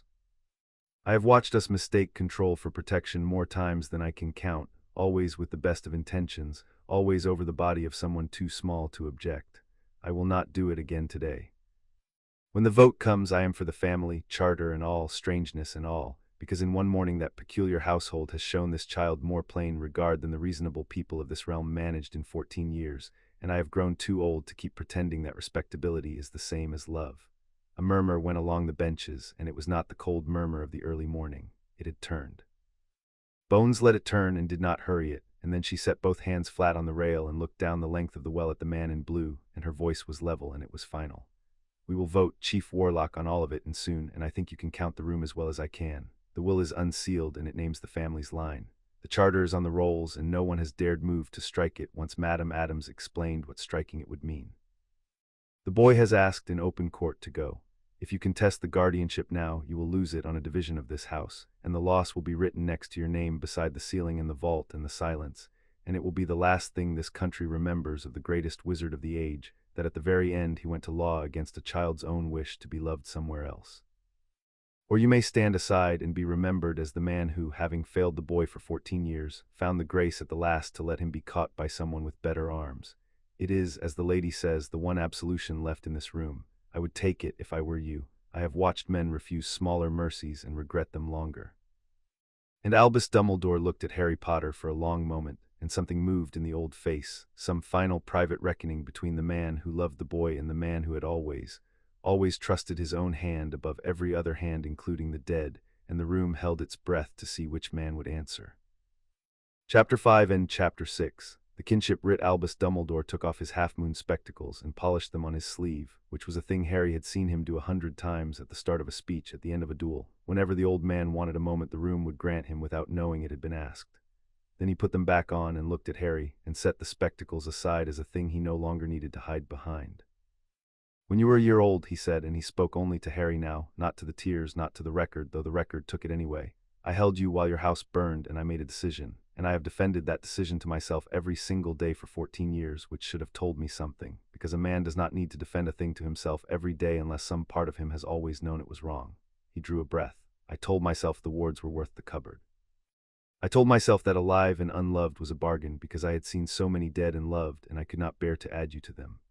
I was so frightened of losing you to Voldemort that I never once counted the cost of keeping you from everyone else. I have been called wise. I built my wisdom, it turns out, on the back of a child I was too frightened to let anyone else carry. That is not wisdom.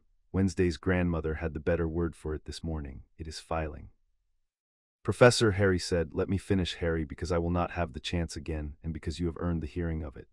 The blue eyes did not look away, and there was water in them, and he let it stand there unashamed. You asked me in front of everyone to do the thing your mother wrote down instead of the thing I prefer.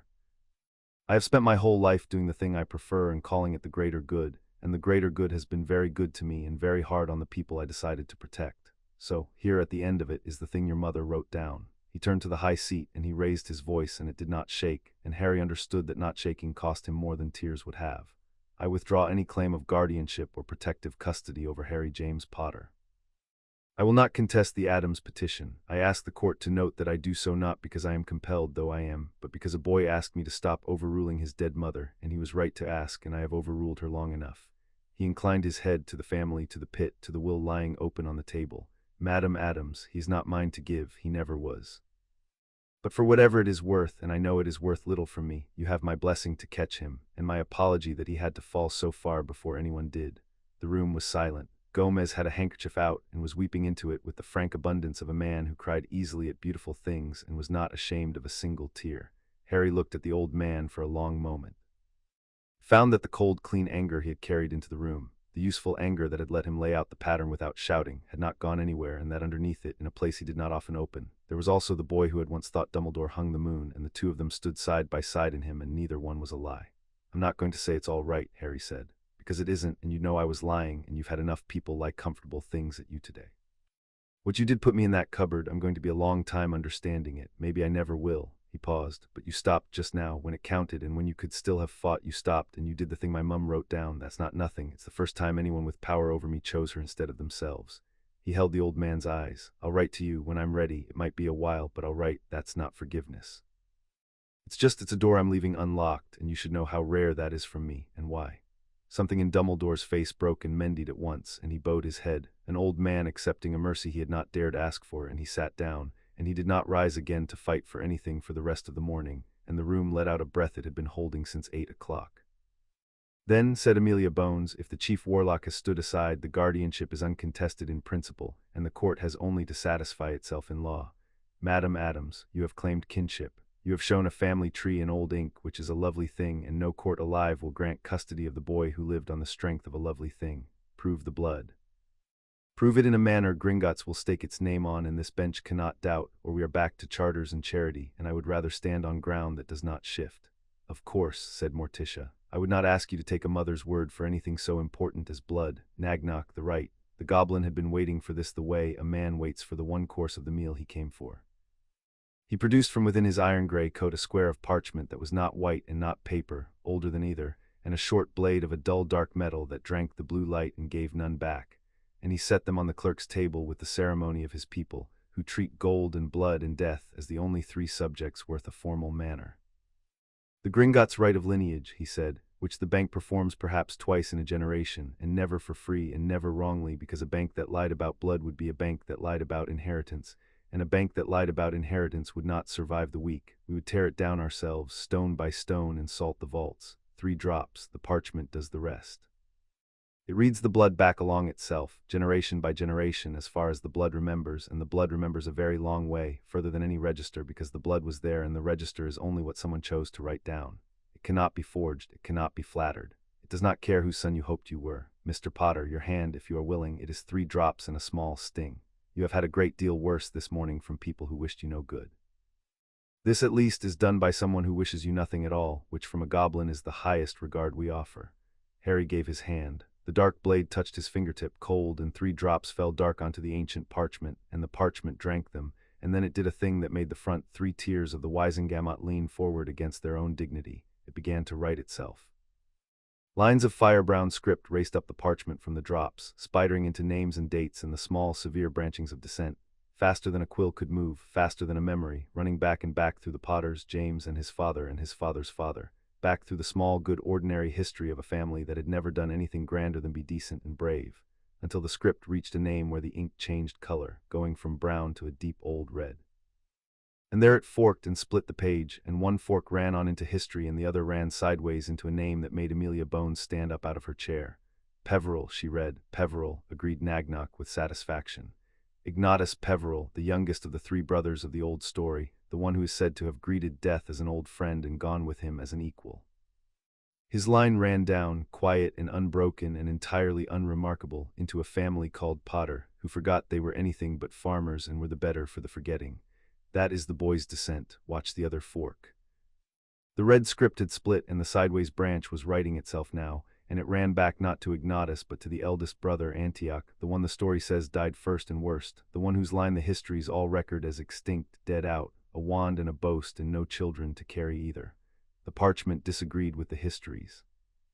The parchment traced Antioch's blood, thin and secret and stubborn, down through centuries of names no register had kept, names that had married quietly and lived apart and cultivated the family talent for being thought dead, until the red script arrived at the bottom of the page at a name the whole court now knew: Frump.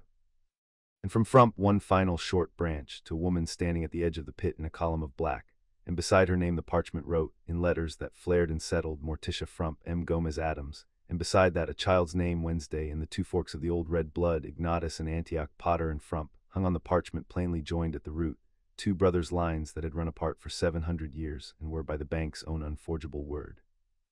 The same blood, the eldest brother's line and the youngest brother's line, said Morticia quietly into the silence. Thought extinct the one and thought ordinary the other, and both of them wrong, and both of them, all this while, cousins. My family did not survive by being loved, Madam Bones. We survived by being buried and declining to stay so, which is a talent and a lonely one, and I did not know, until a newspaper reached my breakfast table this morning, that somewhere in England the youngest brother's blood had produced a boy who had been buried in exactly our way, alive, under a staircase, and left to learn to stay. He is not merely near kin. He is the nearest living magical blood that child has in the world, closer than any Muggle aunt, closer than anyone the register bothered to keep, and he is ours by the oldest and truest claim there is, which is not the charter and is not the will, though we have both. It is simply this. She laid one white hand flat on the parchment where the two red forks joined. He is family. He was always family. He was family the whole time he was in the cupboard, and no one came because no one knew, because your registers had lost us on purpose and lost him by neglect. We know now, we came, and I am not going home without him. For a moment the Wizengamot forgot to be a court and remembered that it was, at bottom, a very old society of wizards who cared a great deal about blood, and the caring, for once, did the boy a service.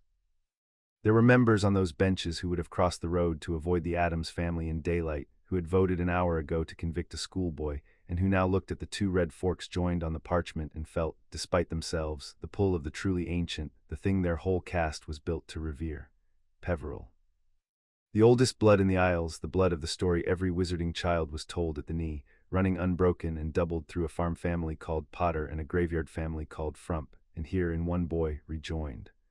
Ogden was on his feet, gazing at the parchment with the plain reverence of an old scholar shown a thing he had believed lost. Even Ruthven, who had built his whole attack on the family's unfitness, looked at the lineage and understood. Harry could see him understand that he had spent the morning trying to bar the door of the Wizengamot against a bloodline older than the Wizengamot itself, and that history was not going to be kind to the doorkeeper. Two brothers' lines, said Gomez, to no one, to everyone, and there was in his voice a swelling pride that had nothing of victory in it and everything of family. Run apart 700 years, and rejoined this morning in a dungeon over a scrying bowl. Tish, it is like a ballad. It is like the ballads your mother sings when she has been at the Nightshade Wine. Our boy is the last verse of a 700-year ballad, and they had him under a staircase. He pressed his hand to his heart. I have never been so moved by a genealogy in my life, and I framed our marriage lines above the rack. Nagnok pressed his thumb to the foot of the parchment, and the gold bank mark rose and turned above it, unforgeable, the same mark that had authenticated the will, staking the whole ancient credit of Gringotts on the truth of the blood, and it hung there turning over the joined red forks, and no one in Courtroom 10, not Ruthven, not Fudge, not the coldest traditionalist on the highest bench, opened his mouth to doubt it, because you did not doubt that mark. And because there are moments in a room when the truth has simply arrived, and all that is left is to decide what you are going to do about it. Then it is settled in blood as well as in law, said Bones, and she did not sit down because she had decided, Harry could see, that she was going to finish this standing up, on her feet, on the record, as she should have run the whole morning. I will put the questions to the House, and I will put them plainly, and I will have every wand counted, because after this morning I do not intend that any member of this body shall ever again be able to claim he did not know what he was voting for. She lifted her own wand first. That the placement of Harry James Potter with Vernon and Petunia Dursley, made in November 1981 without order, without vote, and in direct violation of a valid will, was and has always been void and is hereby struck from every record of this ministry. Wands up. The wands came up in a wave, almost the whole room, plum robe after plum robe, and Percy Weasley at the clerk's table counted them in a voice that had lost all its earlier starch. 46-4. Struck, said Bones, second. That guardianship of Harry James Potter is granted, under the Wizarding Guardianship and Ward Act of 1692, first to the line named in his parents' will as circumstances permit, and concurrently and immediately to his nearest living magical kin, the House of Addams, established this morning by will, by charter, and by the Gringotts' right of lineage, said guardianship to take effect the moment this court rises, and to supersede every prior arrangement whatsoever. Wands up. Harry stopped breathing without deciding to. He watched the wands. He had counted every vote all morning out of the old habit of a boy who never assumed anyone was on his side, and he counted this one, and he did not need to finish because it was not close at all. It was a forest of wands going up all across the tiers, the fair dozen and the grey heads and Ogden with his held high and Crake with his held higher still, and the middle benches and even at the last. Some of the traditionalists who had read the room and the parchment and their own futures, and decided that being on the record against the boy who lived and his newly proven ancient family was not where they wished their grandchildren to find their names. 40, said Percy, and his voice cracked on it, to 10. Granted, said Amelia Bones, and she brought her hand down flat on the rail once, a plain hard sound in the blue-lit room. The House of Addams is the lawful family of Harry James Potter from the moment this court rises, and Merlin help anyone who tries to unmake it, because they will be unmaking a will, a charter, a Gringotts blood right, and a division of this Wizengamot all at once, and I will personally see to it that they fail. Gomez Addams made a sound that was not quite a sob and not quite a cheer, and seized his wife and dipped her backward over his arm in the middle of the floor of Courtroom 10, and kissed her as though the war were over and won, which for him in that moment it was. Cara mia, he said, muffled and radiant, we have a son, Tish. We came for a cause and we are leaving with a son. It is the best break-in of my entire life. Later, mon amour, said Morticia, upside down, entirely serene. There is still the matter of everyone who put him in the cupboard. Ah, said Gomez, writing her tenderly. Yes, my favorite part. I always save the accounts for after the romance. He straightened his cravat and his bright eyes went up the tiers, and the delight in them had changed its character, sharpened, cooled, become something with edges. Do carry on, my darling. I will hold your coat, and the Undersecretary S when it comes to that. I have been looking forward to the settling of accounts since the moment they turned out the lights. Harry stood in the middle of it and let the word settle over him. Son. Gomez had said it twice now, son, easily, the way a man says a fact he has known his whole life, and it was the strangest word Harry had ever had aimed at him. Stranger than hero, stranger than liar, stranger than any of the things the prophet had called him all summer, because all those words had been about what he was for, and son was about whose he was, and no one had ever in 14 years said a word about him that meant whose. He turned it over carefully as he turned over anything that might be taken back, and it did not get taken back. It just sat there, warm and improbable, in the middle of a courtroom, being true. Don't gawp, child, it sticks that way, I've seen it, said Grandmamma, shuffling past to peer up at the high seats and size up the losers. Though I'll grant you it's a lot to take in before your dinner. Orphaned at 1, cupboarded for 14 years, and adopted by ghouls before lunch. You'll want a good long lie down in a cold room. We've 40 of them. Take the one that suits your grief. I recommend the North Tower for a first night. It's got the best drafts and a view of the family plot, very soothing, watching where you'll eventually go, puts the whole business in perspective. He'll want the East Wing eventually, said Pugsley with authority, once he's seen the experiments, but not the first week. The first week you keep them upwind. He looked at Harry with sudden, shy solemnity, a younger brother appraising an older one delivered unexpectedly by the state. Do you like explosions? I've survived a few, said Harry. That's not the same as liking them, said Pugsley, but it's a start. Most people never even get the survival part. We can work with survival. And he beamed, and it was, Harry realized, the beam of a boy who had just decided, entirely and permanently, that Harry was his, and there would be no arguing him out of it, and Harry found he did not want to argue. You are being adopted at a very great speed, Wednesday observed at his shoulder, watching her brother annex him. It is how the family does everything. We fall in love the way other people fall downstairs. All at once and with a great deal of noise, and someone usually ends up hurt, though rarely the person you expect. She considered him. You are keeping up better than I thought you would. Most people offered a family this suddenly flinch. You have not flinched once. It is either very healthy or very damaged, and in this family we do not distinguish, which you will find restful. The accounts, said Amelia Bones, the court will attend to now while it has the stomach, because it will not have the stomach tomorrow, when the newspapers have told everyone how to feel. She turned grim and unhurried. Dolor's Umbridge is already in custody, on my authority, on 2 counts of the unlawful deployment of Dementors, one of them against a minor in a Muggle area, and one of them in this very chamber against a cleared child in front of us all. She will be charged before the week is out, and she will be tried properly with a trial, since we are apparently reminding ourselves this morning what those are for, and if the evidence stands as I expect it to stand, she will spend the rest of her life somewhere small with a lock on the outside, and I find I have no difficulty whatsoever sleeping on that. A murmur of hard agreement ran the benches. Warlock Ruthven. You moved this morning to strike an ancient charter as a dead letter, in order to keep a rescued child from the family the law and the blood both give him, and you did it smoothly, and you did it late, when you thought the room was tired enough to let you. The room is not tired. The record will note your motion and the name attached to it, and the country may make of it what it will. I would not, if I were you, stand for any office that requires a public to like you, not for some years. Ruthven's courteous face did not move, but he gathered his better-than-plum robes about him and sat and said nothing, and around him the traditionalist benches had drawn subtly away from him, the way a crowd draws away from the man the constable has started toward, and Harry watched a faction that had run this country from the shadows for a generation begin quietly to decide that it had never much cared for Cassius Ruthven anyway. And the minister, said Bones. Cornelius Fudge, who had sat through the vote and the kiss and the dismantling of his undersecretary with the gray stillness of a man watching the sea come up the beach toward his chair, lifted his head. I did not know, he said, about the Dementors, about dolors. You heard me, I disowned it, I would never have. You did not know, said Bones, because you arranged very carefully never to know. You built a government on a woman who did your cruelties so that your own hands might be clean enough to point at, and you did not ask what she did in your name because not asking was the whole of the arrangement. That is not innocence, Cornelius. That is the specific guilt of the man at the top, the guilt of the averted eye, and this bench has seen quite enough averted eyes for one morning. She did not soften. I will not move against the office of minister in this chamber today, because a minister is removed by process and not by mood, and I have spent all morning defending process against the mood in this room, and I will not abandon it now merely because the mood is finally right. But understand me. Within the week my department will open inquiries into the sending of Dementors, the sealing of the Potter will, the 14-year imprisonment of Sirius Black without trial, and the conduct of this ministry toward a child it was charged to protect. Those inquiries will go where they go. I do not think, Cornelius, that you will be minister when they are done.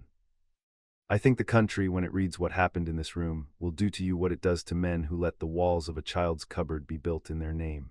And I think you know it too, because you have gone the color of the flagstones, and a man does not go that color over a thing he expects to survive. Fudge said nothing. There was nothing left in the register of a minister that could answer it, and he had spent the register of a man years ago, and so he simply sat small in the high seat, and the seat that had looked like a throne at 8 o'clock looked now like exactly what it was.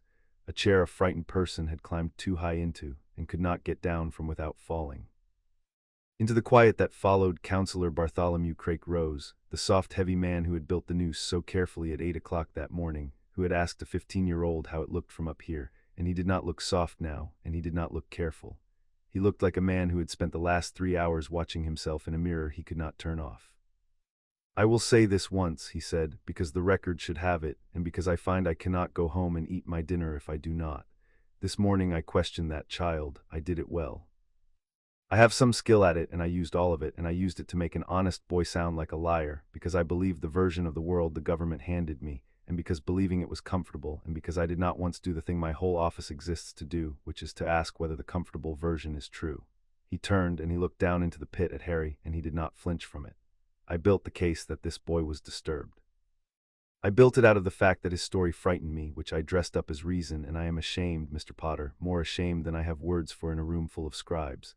I put my wand up for you at the end because a bold does not lie. That was not courage. Courage would have been doubting the government at 8 o'clock, when doubting it was expensive, instead of at 11, when the doubting was free.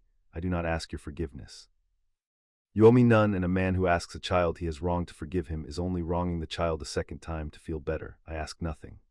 I only wanted it in the record, in my own name, that Bartholomew Craik questioned an honest boy into a corner to please a frightened minister, and was wrong and knew it too late, and will spend what is left of his career trying to be the sort of man who knows it in time. That is all. I am sorry. It is worth nothing. I am saying it anyway. He sat. Harry looked at him for a moment, the soft, ruined, careful face, and he did the thing he had been learning all morning to do, which was to tell the true thing rather than the kind one, because the kind one would have been an insult to a man trying at last to be honest. You're right that it's worth nothing yet, Harry said. Sorry is just a word until the next time it's expensive to do the right thing and you do it anyway. Then it's worth something, so I'll wait and see.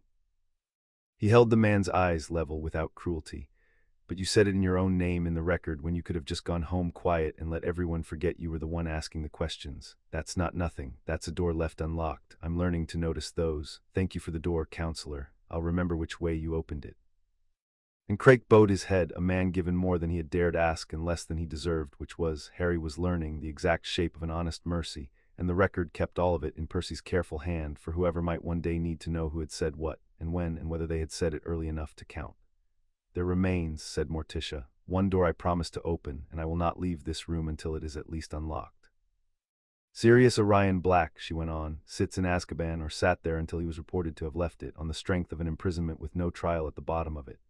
He is first in this child's parents' will. He is the man they chose without reservation to raise their son, and this ministry put him in a box for 14 years and never once let him speak. I do not know whether he is guilty. Neither, I remind the court, does the court, because the court never asked.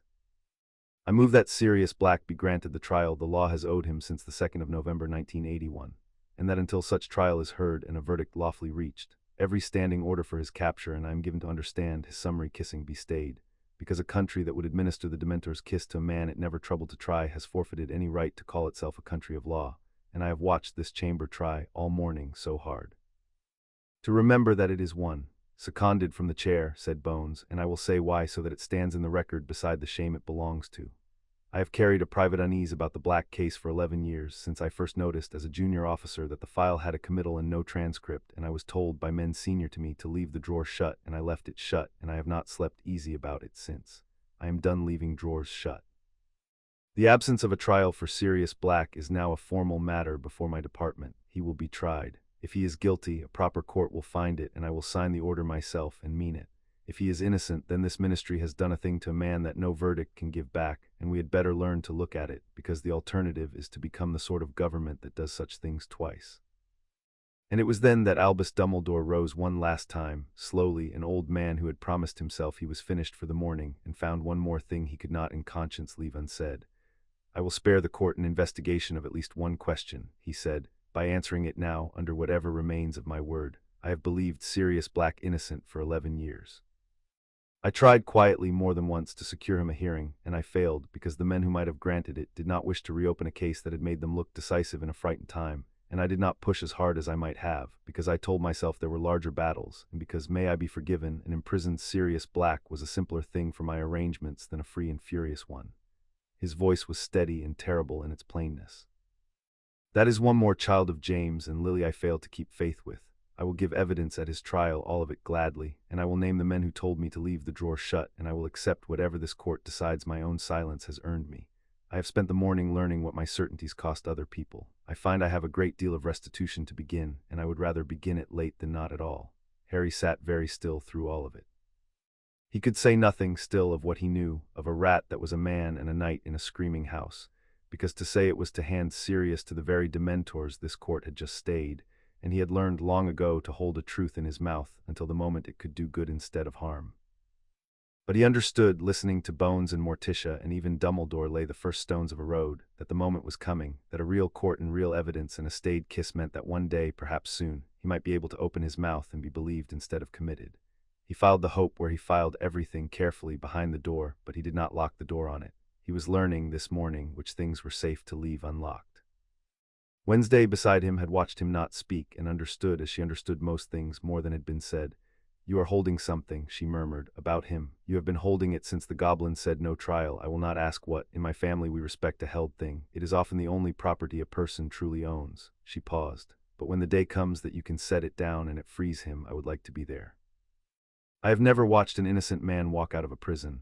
I have watched several guilty ones fail to. It would be a novelty. I collect novelties."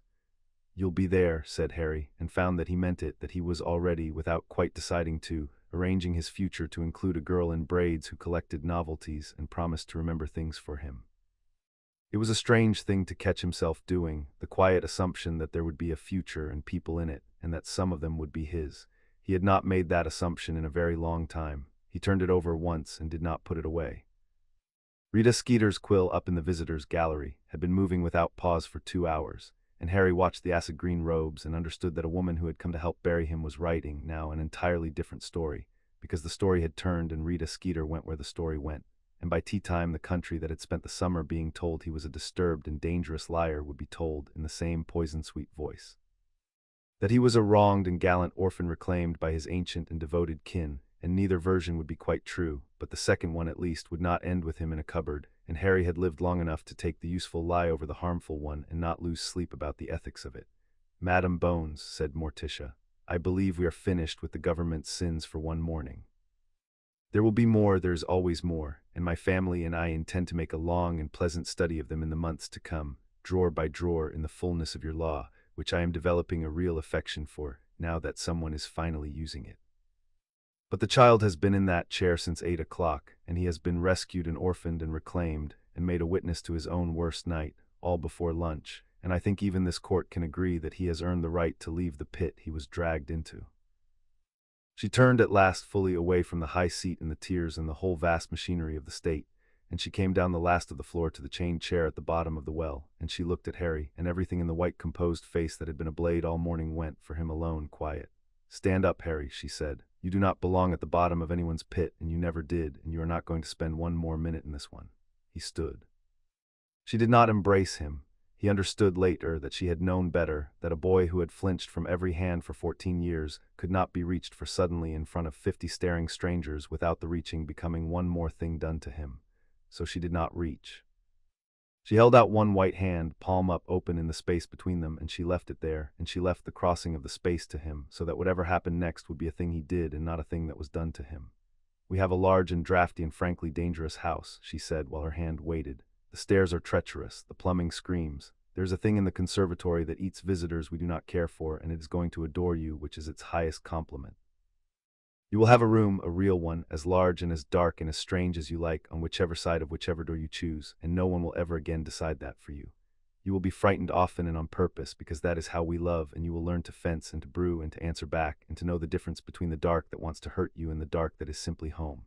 And you will never once, as long as you live, be small in that house. We do not have the room for it. We use the room for the ballroom." The hand did not waver. "It will not undo the cupboard, nothing undoes the cupboard. But it is a home freely given by people who crossed a country for you before they had ever seen your face, and it is yours the moment you take my hand, and it will still be yours if you need to stand there and look at it for a while first. We are, if nothing else, a patient family. We have waited 400 years for you. We can wait another minute." Harry looked at the open hand. He was aware of the whole room watching, 50 wizards and a minister and a goblin and a weeping man with a mustache and a girl in braids at his shoulder who had promised to remember things for him. And he found, standing there, that for once in his life the watching did not matter, that he did not need to lock his face, because there was nothing in it he was ashamed to have seen. He thought of a mother's handwriting, not there, never there. He thought of 43 minutes and an empty vault and a summer of silence, and then he stopped thinking about any of it, because a hand was open in front of him, and no one was making him take it, and that, the not making, was the whole of the difference, and it was everything. He put his hand in hers.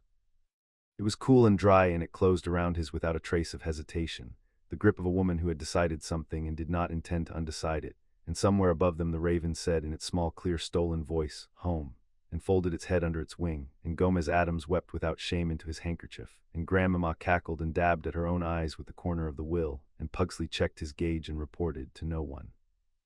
The fear was gone entirely off the boy now, all of it, first time all morning, and Wednesday Addams, at Harry's shoulder, looked at their joined hands and then up at him and said, flat and certain and entirely her own, "Welcome to the family. I hope you understand that this makes you my responsibility now, and that I take my responsibilities very seriously, and that the last person I was responsible for is still recovering." "I heard," said Harry. "Good," said Wednesday. "Then you know the standard." And she almost, for the third time that morning, did the thing with the corner of her mouth, and this time at last she let it happen. A small grave curve that on any other face would have been nothing, and on hers was a sunrise. And Harry, who had come down in a lift at 8 o'clock certain he would leave in chains, walked up out of the pit of Courtroom 10 between a woman in black and a girl in braids, with a family closing warm and strange around him, and did not look back at the chair. Chapter 6 and Chapter 7. Home they came up out of the earth into the atrium of the Ministry of Magic a little before 11, and the great gold fountain was still lying to everyone who passed it about the friendship between wizards and the lesser creatures, and the morning crowd of witches and wizards hurrying between the fireplaces stopped, one by one, and then in clusters, and then all together, to watch the strangest procession the Ministry had produced in living memory come walking out of the lifts as though it owned the building, which, in every sense that had mattered that morning, it briefly had. Word had gone up the 10 floors faster than the lift could climb, the way word does in a place built on gossip.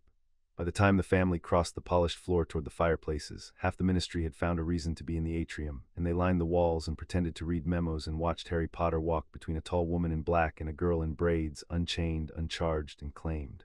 Nobody clapped. It was not that kind of silence. It was the silence of a great many people revising in real time a story they had all agreed to believe, and finding the revision uncomfortable and being unable to look away from the boy at the center of it.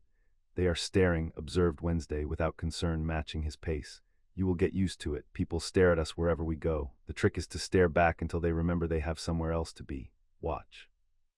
She turned her flat black gaze on a knot of ministry clerks by the fountain and held it, and the clerks discovered urgent business in the opposite direction, and Wednesday returned her attention to Harry with the mild satisfaction of a craftsman demonstrating a reliable tool.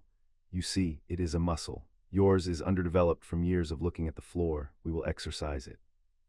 Rita Skeeter was waiting by the fireplaces, of course, quill already flying, crocodile bag under her arm, and she stepped into their path with the bright practiced warmth of a woman who had spent all summer helping to bury the boy and had recalculated somewhere around the 9th floor. Harry Potter. "A word for the prophet, dear. The country will want to hear it in your own voice. The whole tragic, wonderful tale. The lost heir reclaimed by his ancient family. How does it feel to be?" "Madam," said Morticia, and she did not stop walking, and she did not raise her voice, and Rita Skeeter's sentence died in her throat as the tall woman's cool eyes passed over her once, top to bottom, pricing her. "You wrote 3 weeks ago that this child was a disturbed and dangerous liar who ought to be kept from decent society. I read it over my coffee. I keep it. It is on the refrigerator, between a death notice I am fond of and a drawing my son did of a man on fire. You will write tonight whatever the turning of the story now requires you to write, and it will be kinder and it will be no truer, and I am not going to try to stop you, because a woman like you is a weather vane, and one does not argue with a weather vane. One simply notes which way the wind has turned and dresses accordingly." She let that land. "But you will not have a word from the child today. He has given enough words to enough people who did not deserve them. You may print that the House of Addams thanks the Wizengamot for its eventual attention to the law, and that we are taking our son home, and that we are, all of us, very much looking forward to receiving visitors. Do print that last part, especially any visitors who have written unkind things. We are so rarely called upon, and we do keep the conservatory hungry." Rita Skeeter's quill had stopped moving. She looked at the tall woman and at the enormous butler folding his hands behind her, and at the girl in braids who was watching her with frank collector's interest, and she made the calculation her whole career was built on, and it came out for once in favor of discretion. The House of Addams thanks the Wizengamot," she repeated faintly and wrote it and stepped back. "There," said Gomez, delighted, as they reached the grand fireplace. "You see how reasonable people can be, cara mia, when you offer them the conservatory. It is the great secret of diplomacy. Everyone thinks it is about compromise. It is about the conservatory." Lurch had gone ahead to the fireplaces and stood by the largest of them, and at Morticia's nod he took a fistful of flue powder from the pouch at his belt and cast it into the grate, and the flames roared up a bright and unwholesome green, and he groaned, low and welcoming, a doorman announcing that the carriage was ready. One by one the family stepped into the green fire and named a place Harry had never heard of and vanished, Pugsley first, cradling his ticking box, then Fester with a little wave of his lit finger, then Grandmamma grumbling about the state of the ministry's grates, then Gomez, who bowed to the assembled ministry with a flourish that made 3 witches step back. And then it was Harry's turn, and he stood at the mouth of the green fire with the whole atrium watching, and he found that his hand was still in Morticia's, and that she had not once since the pit let it go. "You do not have to be brave about this part either," she said quietly for him alone. "The fire is only fire, it takes you home. You have never had a home at the far end of a fire before, I know, step through anyway. I will be right behind you, and Wednesday right behind me, and if the house frightens you, good, it means it likes you, and if it does not frighten you, we shall have words with it, because it is not doing its job." She released his hand at last gently so that the stepping through would be his. "Say Addams Mansion and mind the 3rd stair it bites, but only people it hasn't been introduced to. I shall introduce you the moment we are in. Go on, Harry, go home."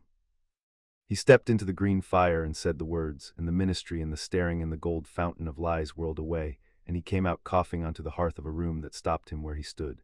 It was an entrance hall the size of a church, and everything in it was wrong in the most wonderful way. The ceiling went up into a gloom full of chandeliers that had never held a candle Harry would have recognized. A staircase wide enough to drive a hearse up curved into the dark of the upper floors, its banister carved with things that watched him. Suits of armor stood along the walls, and one of them turned its helmet to follow him as he came in, and a stag's head over the mantel was not, on closer inspection, entirely a stag and had opinions.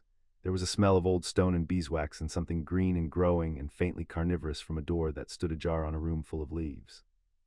It was cold and dim and enormous and utterly, unmistakably loved, every dreadful inch of it cared for and lit and lived in, and it was the least lonely place Harry had ever stood, and he did not entirely understand how a house full of shadows could feel less lonely than a bright clean kitchen in Surrey, until he realized it was because nothing here was pretending, and everything at Privet Drive had been pretending all the time.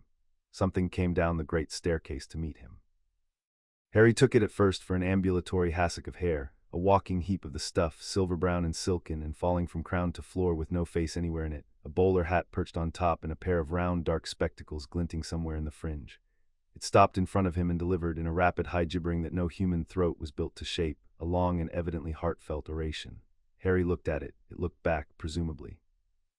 "Cousin, it says welcome," Gomez translated with the pride of a host whose most eloquent relation has risen to the occasion. "He says he read of your case over breakfast and wept into the marmalade, that he has taken the liberty of airing the north guest crypt should you prefer it to a bedroom, and that your hair, while tragically short, shows real promise." It gibbered again warmly at length. "He says you'll grow into it," said Wednesday. "He is being kind, you will not. But it is a nice thing to say, and it is the only one of us who says nice things without a knife behind them, which is why we keep him near the door. He greets the ones we might decide to keep." "He likes it," said Wednesday, arriving on the hearth behind her mother and reading Harry's stillness with her usual accuracy. "Look at his face. He is doing the thing he does instead of crying." She said it without malice, as a plain report. "The house likes him too." The chandeliers came on. "Don't do that for guests." They sulked for a fortnight when the vicar came. "The vicar," said Gomez darkly, materializing from the leaf-scented room with a pair of fencing sabers, one in each hand, did not appreciate the conservatory. He tossed one saber to Harry, who caught it out of the air by pure reflex and beamed at the catch as though Harry had recited poetry. You see that, Tish, a natural, reflexes like a mongoose. We are going to have such fun. Do you fence, my boy?" "No, you will. By Sunday you will disarm me at least once. I will see to it. I will let you the first time, and after that you will have to earn it, which is the only kind of victory worth a damn. Engard is a way of saying good morning in this house. We say good morning with steel. It is more honest than toast." "Gomez," said Morticia, "let him find his room before you teach him to skewer you. There is time. There is all the time in the world now. That is rather the point of him. His room."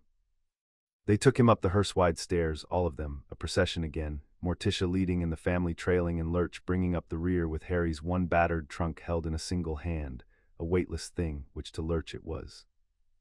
They went up past landings hung with portraits whose subjects leaned out of their frames to look at Harry and murmur to one another in languages that had died with empires, up past a suit of armor that saluted, up to a corridor on the third floor where a door stood open on a room, and Morticia stopped at the threshold and did not go in and stood aside so that the first crossing of it would be his. It was not the finest room in the house, probably. It was simply a room. It had a window the size of a door that looked out over a graveyard gone soft and green with age, headstones leaning like old teeth in the mist, which Harry understood at once he was meant to find beautiful and to his own surprise did. It had a bed with 4 black posts and a canopy, a bed a person could get lost in, a bed that had never once been anybody's cupboard. It had shelves, empty, waiting. It had a fireplace laid ready and a desk under the window and a wardrobe that was breathing very slightly in wood. Wednesday informed him, stopped that once it got used to him. It had a lock on the door. Harry crossed the threshold and stood in the middle of the room and looked at the lock.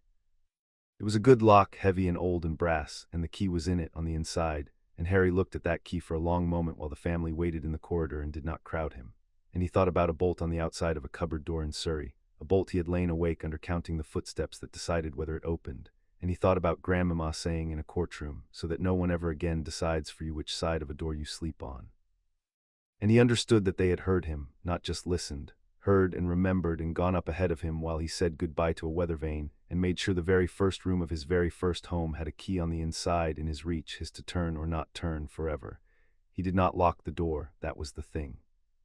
He stood there with his hand on the brass key, and he did not lock it, because for once he did not need to keep anyone out, and the not needing was so much larger than the room that he had to stand still under it for a while.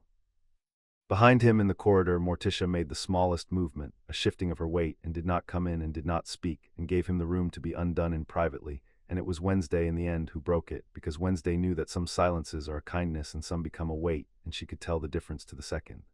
"The graveyard is the best view in the house," she said from the doorway, not entering, hands folded.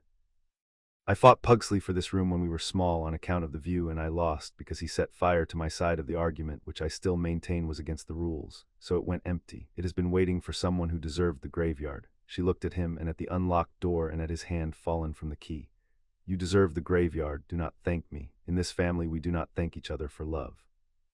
We simply owe it back forever and pay it in strange ways at inconvenient times and never mention the ledger. You are in the ledger now, there is no getting out, we checked, there is no clause." "Good," said Harry, and found that his voice worked and that the word came out steady and that it was true. They fed him that first afternoon in a dining hall under a chandelier of antlers, and the food was strange and enormous and there was far too much of it. and Grandmama watched him eat with the fierce satisfaction of an old woman watching a thin thing get less thin, and refilled his plate without asking 3 times, and told him each time that he was skin and bones and that it was a disgrace, and that she intended to see it corrected personally and at length. Fester showed him over the meal how to make a fork glow by holding it and thinking hard about lightning, and burned a small hole in the tablecloth, and was not scolded because the tablecloth it emerged had been full of such holes for a century, and wore them like medals. Pugsley explained the East Wing in a low, urgent voice. The experiments, the smell, the thing he was building that would, when finished, either revolutionize the family's approach to fireworks or level the West Lawn, and possibly both, and wanted to know whether Harry would like to hold the fuse next time, which Harry gathered was a proposal of eternal brotherhood, and accepted it as such. And things scuttled up onto the table midway through and delivered, to Harry's place, a folded square of black paper, and tapped it twice and waited, and Harry unfolded it and found, in a spiky cramped hand he had come to know from a summer of careful secret letters, a message that stopped his fork halfway to his mouth.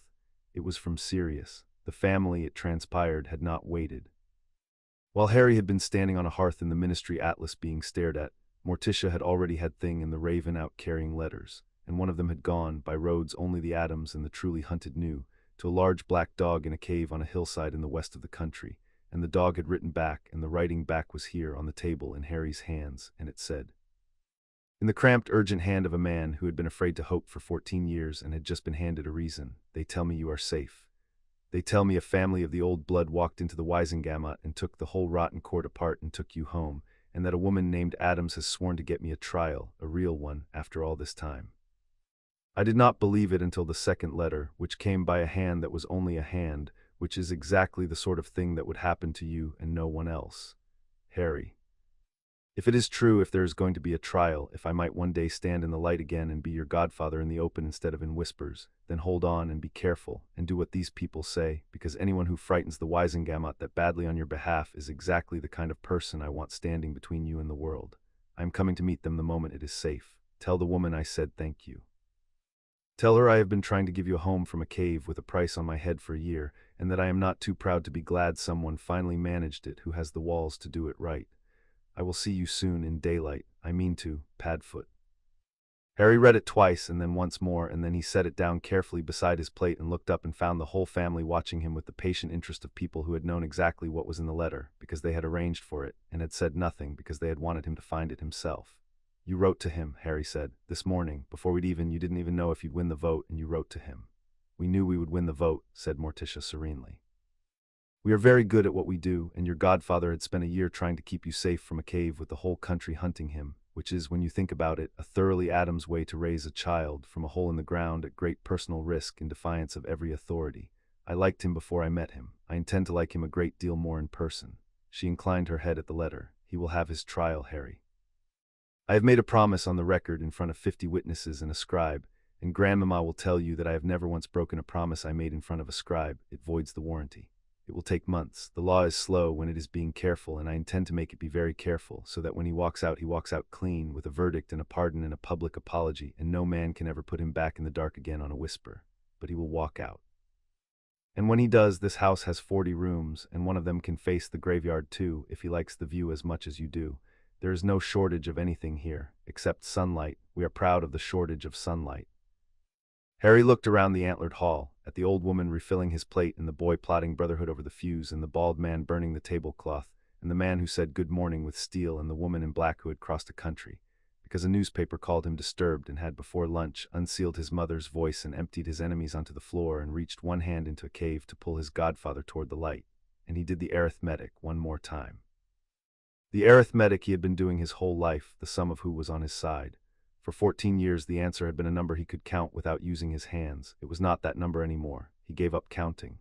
There were too many of them and more coming, and the sum had stopped being something you did with fear and started being something you did with your whole chest, and he set the arithmetic down on the table next to the letter and left it there. They were still at the table when the Raven came in through a high window that had no business being open, coasting down over the antlers with a folded newspaper in its beak, and dropped the evening edition of the Daily Prophet into the gravy boat and said, "Read all about it," and helped itself to a candied beetle from Pugsley's plate.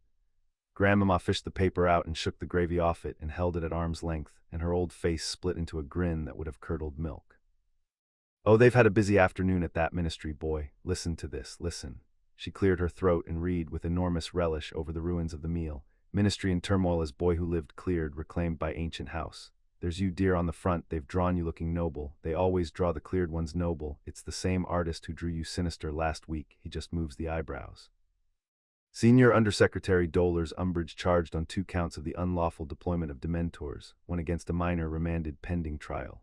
Remanded, there's a lovely word, somewhere small with a lock on the outside, just as your mother promised Morticia. She turned the page, cackling, and here. Minister Fudge faces motion of no confidence. Wizengamot orders full audit of all magical orphans placed with Muggle relations since 1970. An audit. Every cupboard in Britain opened and counted. You did that, boy, one morning in a chair, and they're going to go and find all the other children nobody came for because you made it too shameful not to look. Read the part about the drawer, said Gomez, eyes shining. Read Ruthven. Warlock Cassius Ruthven under scrutiny after moving to bar rescued heir from lawful kin. Grandmama obliged. Sources within the Wizengamot describe the motion as the low point of a shameful session. Low point. He'll not recover from a low point in print. A man survives a scandal. He does not survive being the low point. And here at the bottom, small, where they hope you won't look until the shouting-'s over. Department of Magical Law Enforcement to review the 14-year imprisonment of Sirius Black held without trial, in the Prophet, in black ink where the whole country reads it over its dinner. She lowered the paper and looked at Harry over the top of it, and her ancient eyes were bright and hard and satisfied. That's the one that matters, isn't it? That's the door you care about. They've printed it now. Once a thing is printed, they can't quietly unprint it. Your Madam Addams knew that. She timed the whole morning so it would land in the evening edition, where 100,000 people would read without trial and start to be ashamed. Shame is slow.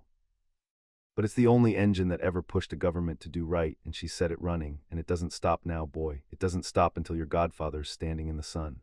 It is a very satisfying newspaper, Morticia agreed, serene, for the first time in its long and cowardly history. Frame the front page, Grandmama, put it on the refrigerator beside the one that called him disturbed. I find I enjoy the two of them together. It is a study in how quickly the reasonable people change their minds about a child, once someone frightening is standing behind him. I intend to remain standing behind him for a very long time, so that they never change back. Gomez set down the paper and stood and rubbed his hands together, and his mustache fairly quivered with the anticipation of a man who has attended to business and may now at last attend to joy. The accounts are settled, the enemy is routed, the newspapers are ashamed, and there is still an hour of daylight. Do you know what that means, my boy? He seized the 2 sabers from where he had leaned them against a suit of armor. It means your education begins tonight, on your feet. A man who has faced down 50 of the Wizengamot before lunch has no business being frightened of a length of steel. And guard. Harry stood and took the offered saber, and Gomez showed him, there among the antlers and the ruined tablecloth, the first 4 positions and the meaning of each, talking the whole time, a river of instruction and delight, and Harry found that his hands, which had caught the blade out of the air that afternoon by reflex, took to the shape of it faster than he had any right to, and Gomez crowed each time he got a thing right and roared with pleasure each time he got a thing wrong, so that there was no difference in that hall between succeeding and failing except the volume of the man's delight. Guard, said Gomez, and again, and now when I come at you, you do not run, you turn the blade, you meet it and turn it, because running only means dying tired. There, did you feel that? You turned me, Tish, he turned me. He is holding his wrist wrong, said Wednesday, who had drifted into watch and was leaning against a suit of armor eating something small and dark off a pin. Everyone holds their wrist wrong at first. It is why everyone dies at first. Father, let me. She set down her snack and took up a 3rd saber from the rack by the door with the ease of long habit and crossed to Harry, and adjusted his grip with 2 cool, precise fingers and stepped back into a guard of her own that was, Harry saw at once, an entirely different order of thing from her father's exuberance, economical and quiet and terrible. Now come at me, not gently. I do not accept gentleness. It is an insult, and I return insults with interest. He came at her not gently, and she turned him aside without appearing to move her feet and touched the point of her blade to his collarbone before he understood the exchange had happened. Dead again, he came again. Dead, you telegraph with your shoulder. Your whole life is in your shoulder. Everyone can read it. I have been reading it since the courtroom. Move the shoulder off the truth. Again, better. Still dead, but later, which in a duel is the whole of the art. And the 4th time, or the 5th, he turned her blade and slid past her guard and touched, clumsily, the point of his saber to the black cloth over her heart, and Wednesday Addams went still and looked down at the blade at her chest and then up at him, and something in her flat black eyes gleamed like a coin at the bottom of a well. Oh, she said quietly, you learn fast when someone tells you the true thing instead of the kind thing. I noted that in the courtroom too. She stepped back and saluted him with her blade, a thing Harry gathered she did for almost no one. You touched me on the 5th try. Pugsley took a month. Do not let it go to your head. I let you a little to see what you would do with the opening, and you took it, which most people are too polite to do, and politeness in a duel and in a family is how you end up dead in a cupboard. She retrieved her snack from the armor's outstretched gauntlet. We are going to get along, I have decided. I decided this morning, but this confirms it. Later, when the meal was long over and the house had settled into its evening groans and creaks, Wednesday took him out to the family cemetery under the risen moon because she said a person should meet the ancestors before his first night so they would know his face and leave him be, or not, depending on their mood, and it was best to find out early which. They walked between the leaning stones in the cold silver light, and she named the dead for him, this one poisoned, this one exploded, this one who had gone into the ground perfectly healthy out of sheer contrariness and was still, the family suspected, faking it. And Harry found that he could listen to a girl narrate a graveyard by moonlight and feel, of all things, at peace, and understood that this was what she had brought him out here to find out. Whether he was the kind of person a graveyard rested rather than frightened, and that he had passed. You will do, Wednesday concluded at the far end of the cemetery, where a low wall looked out over the misted hills and the whole quiet dark of the country that had spent the summer trying to break him and had failed. I was not certain at the start. The file said boy who lived, and I have low expectations of anyone the newspapers name.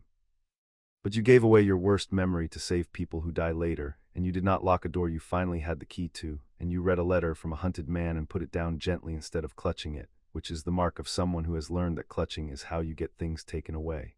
She looked out at the hills. I have decided to like you permanently. I want you to understand the weight of that. I have liked perhaps 4 things permanently in my life, and 2 of them were weapons, and 1 was a spider, and now there is you. You are in rare company. Do not disappoint the spider's memory. I'll try to live up to the spider, said Harry. You will fail, said Wednesday. The spider was exceptional, but the trying is the thing.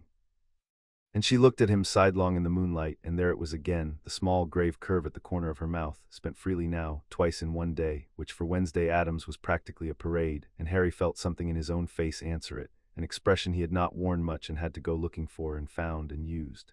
In 3 weeks he would go back to Hogwarts. He knew that already, standing on the wall in the moonlight. The letter would come and the train would run, and he would walk back onto the platform into school that had spent a summer whispering about him, and it would be different this time, all of it, because he would walk back a different thing than the boy who had left. Not louder, not angrier. Simply settled in a way he had never been, a boy with a family at his back and a key on the inside of his own door, and a godfather walking toward the daylight in the plain unshakable knowledge, earned in a dungeon before lunch, that when the world decided to bury him, someone would come. Someone had come and would come again because he was in the ledger now and there was no clause. Let them whisper. He had been whispered about by experts. He knew now exactly how little it weighed against one open hand held out across a pit, and he carried that knowledge back down the hill toward the lit and dreadful house the way you carry a lantern, not gripped, just held, lighting the next step and the next. Hedwig was waiting for him on the sill of his graveyard-facing window when he came up, having found the house by the unerring postal instinct for wherever Harry actually lived, and she took the offered scrap from his dinner and nipped his finger with what he chose to read as approval of the new arrangements, and settled on the headboard of the great black bed and tucked up 1 foot, at home already. There was a sound at the open door, the particular sound of someone declining to knock because knocking would be a demand, and Harry turned and found Morticia standing on the threshold, not across it, in the dim of the corridor, with a box in her hands. I will not come in unless you ask me to, she said. It is your room. That is not a small thing, and I do not intend to be the first person to forget it. She held the box a moment, a plain thing of dark carved wood no larger than a loaf, and then she set it down on the floor just inside the threshold, in the borderland where he could reach it, and she had not entered. Nagnok released the first of the Potter effects this afternoon, now that there is a lawful family to receive them. There will be a great deal in time. The fortune, the properties, the things a vault keeps for 14 years while no one is allowed to want them. That can all wait. It is only money and stone, and it is not going anywhere now that the theft has been undone. But there was this, small at the back, marked in your mother's hand, and I thought it should not wait behind a goblin's counter one night longer than it had to, and I thought you should have it tonight in your own room with no court watching, and open it or not open it entirely as you please. Harry looked at the box on the floor. What's in it? I did not open it, said Morticia. It is not mine. It is marked for you in her hand, and a thing marked for a person in the hand of the dead is the one kind of privacy my family has never once violated, and we have violated most of them cheerfully, for sport. Nagnok says it is light. He says it does not rattle like coin. Beyond that I know nothing, and I find I am glad to know nothing, because it means that whatever is in it, you will be the first living person to see it in 14 years, and that seems to me the correct order of things at last. She stepped back into the corridor 1 clean pace. You do not have to open it tonight. You do not have to open it this year. It will keep. Everything keeps in this house. That is rather our specialty. Good night, Harry. The door locks from the inside if you want it. And it opens from the inside whenever you want that instead. Both directions are yours now. That is the whole of what we came to give you. The rest is only furniture. She was gone before he could find an answer, which was, he understood, deliberate, a woman leaving a room before gratitude could turn a gift into a debt. Harry knelt on the cold stone by the threshold and drew the box to him and worked the small clasp and lifted the lid, and inside, on a bed of black cloth, there was not treasure and there was not a weapon. There was a photograph of a laughing red-haired woman holding a baby up to a window full of snow.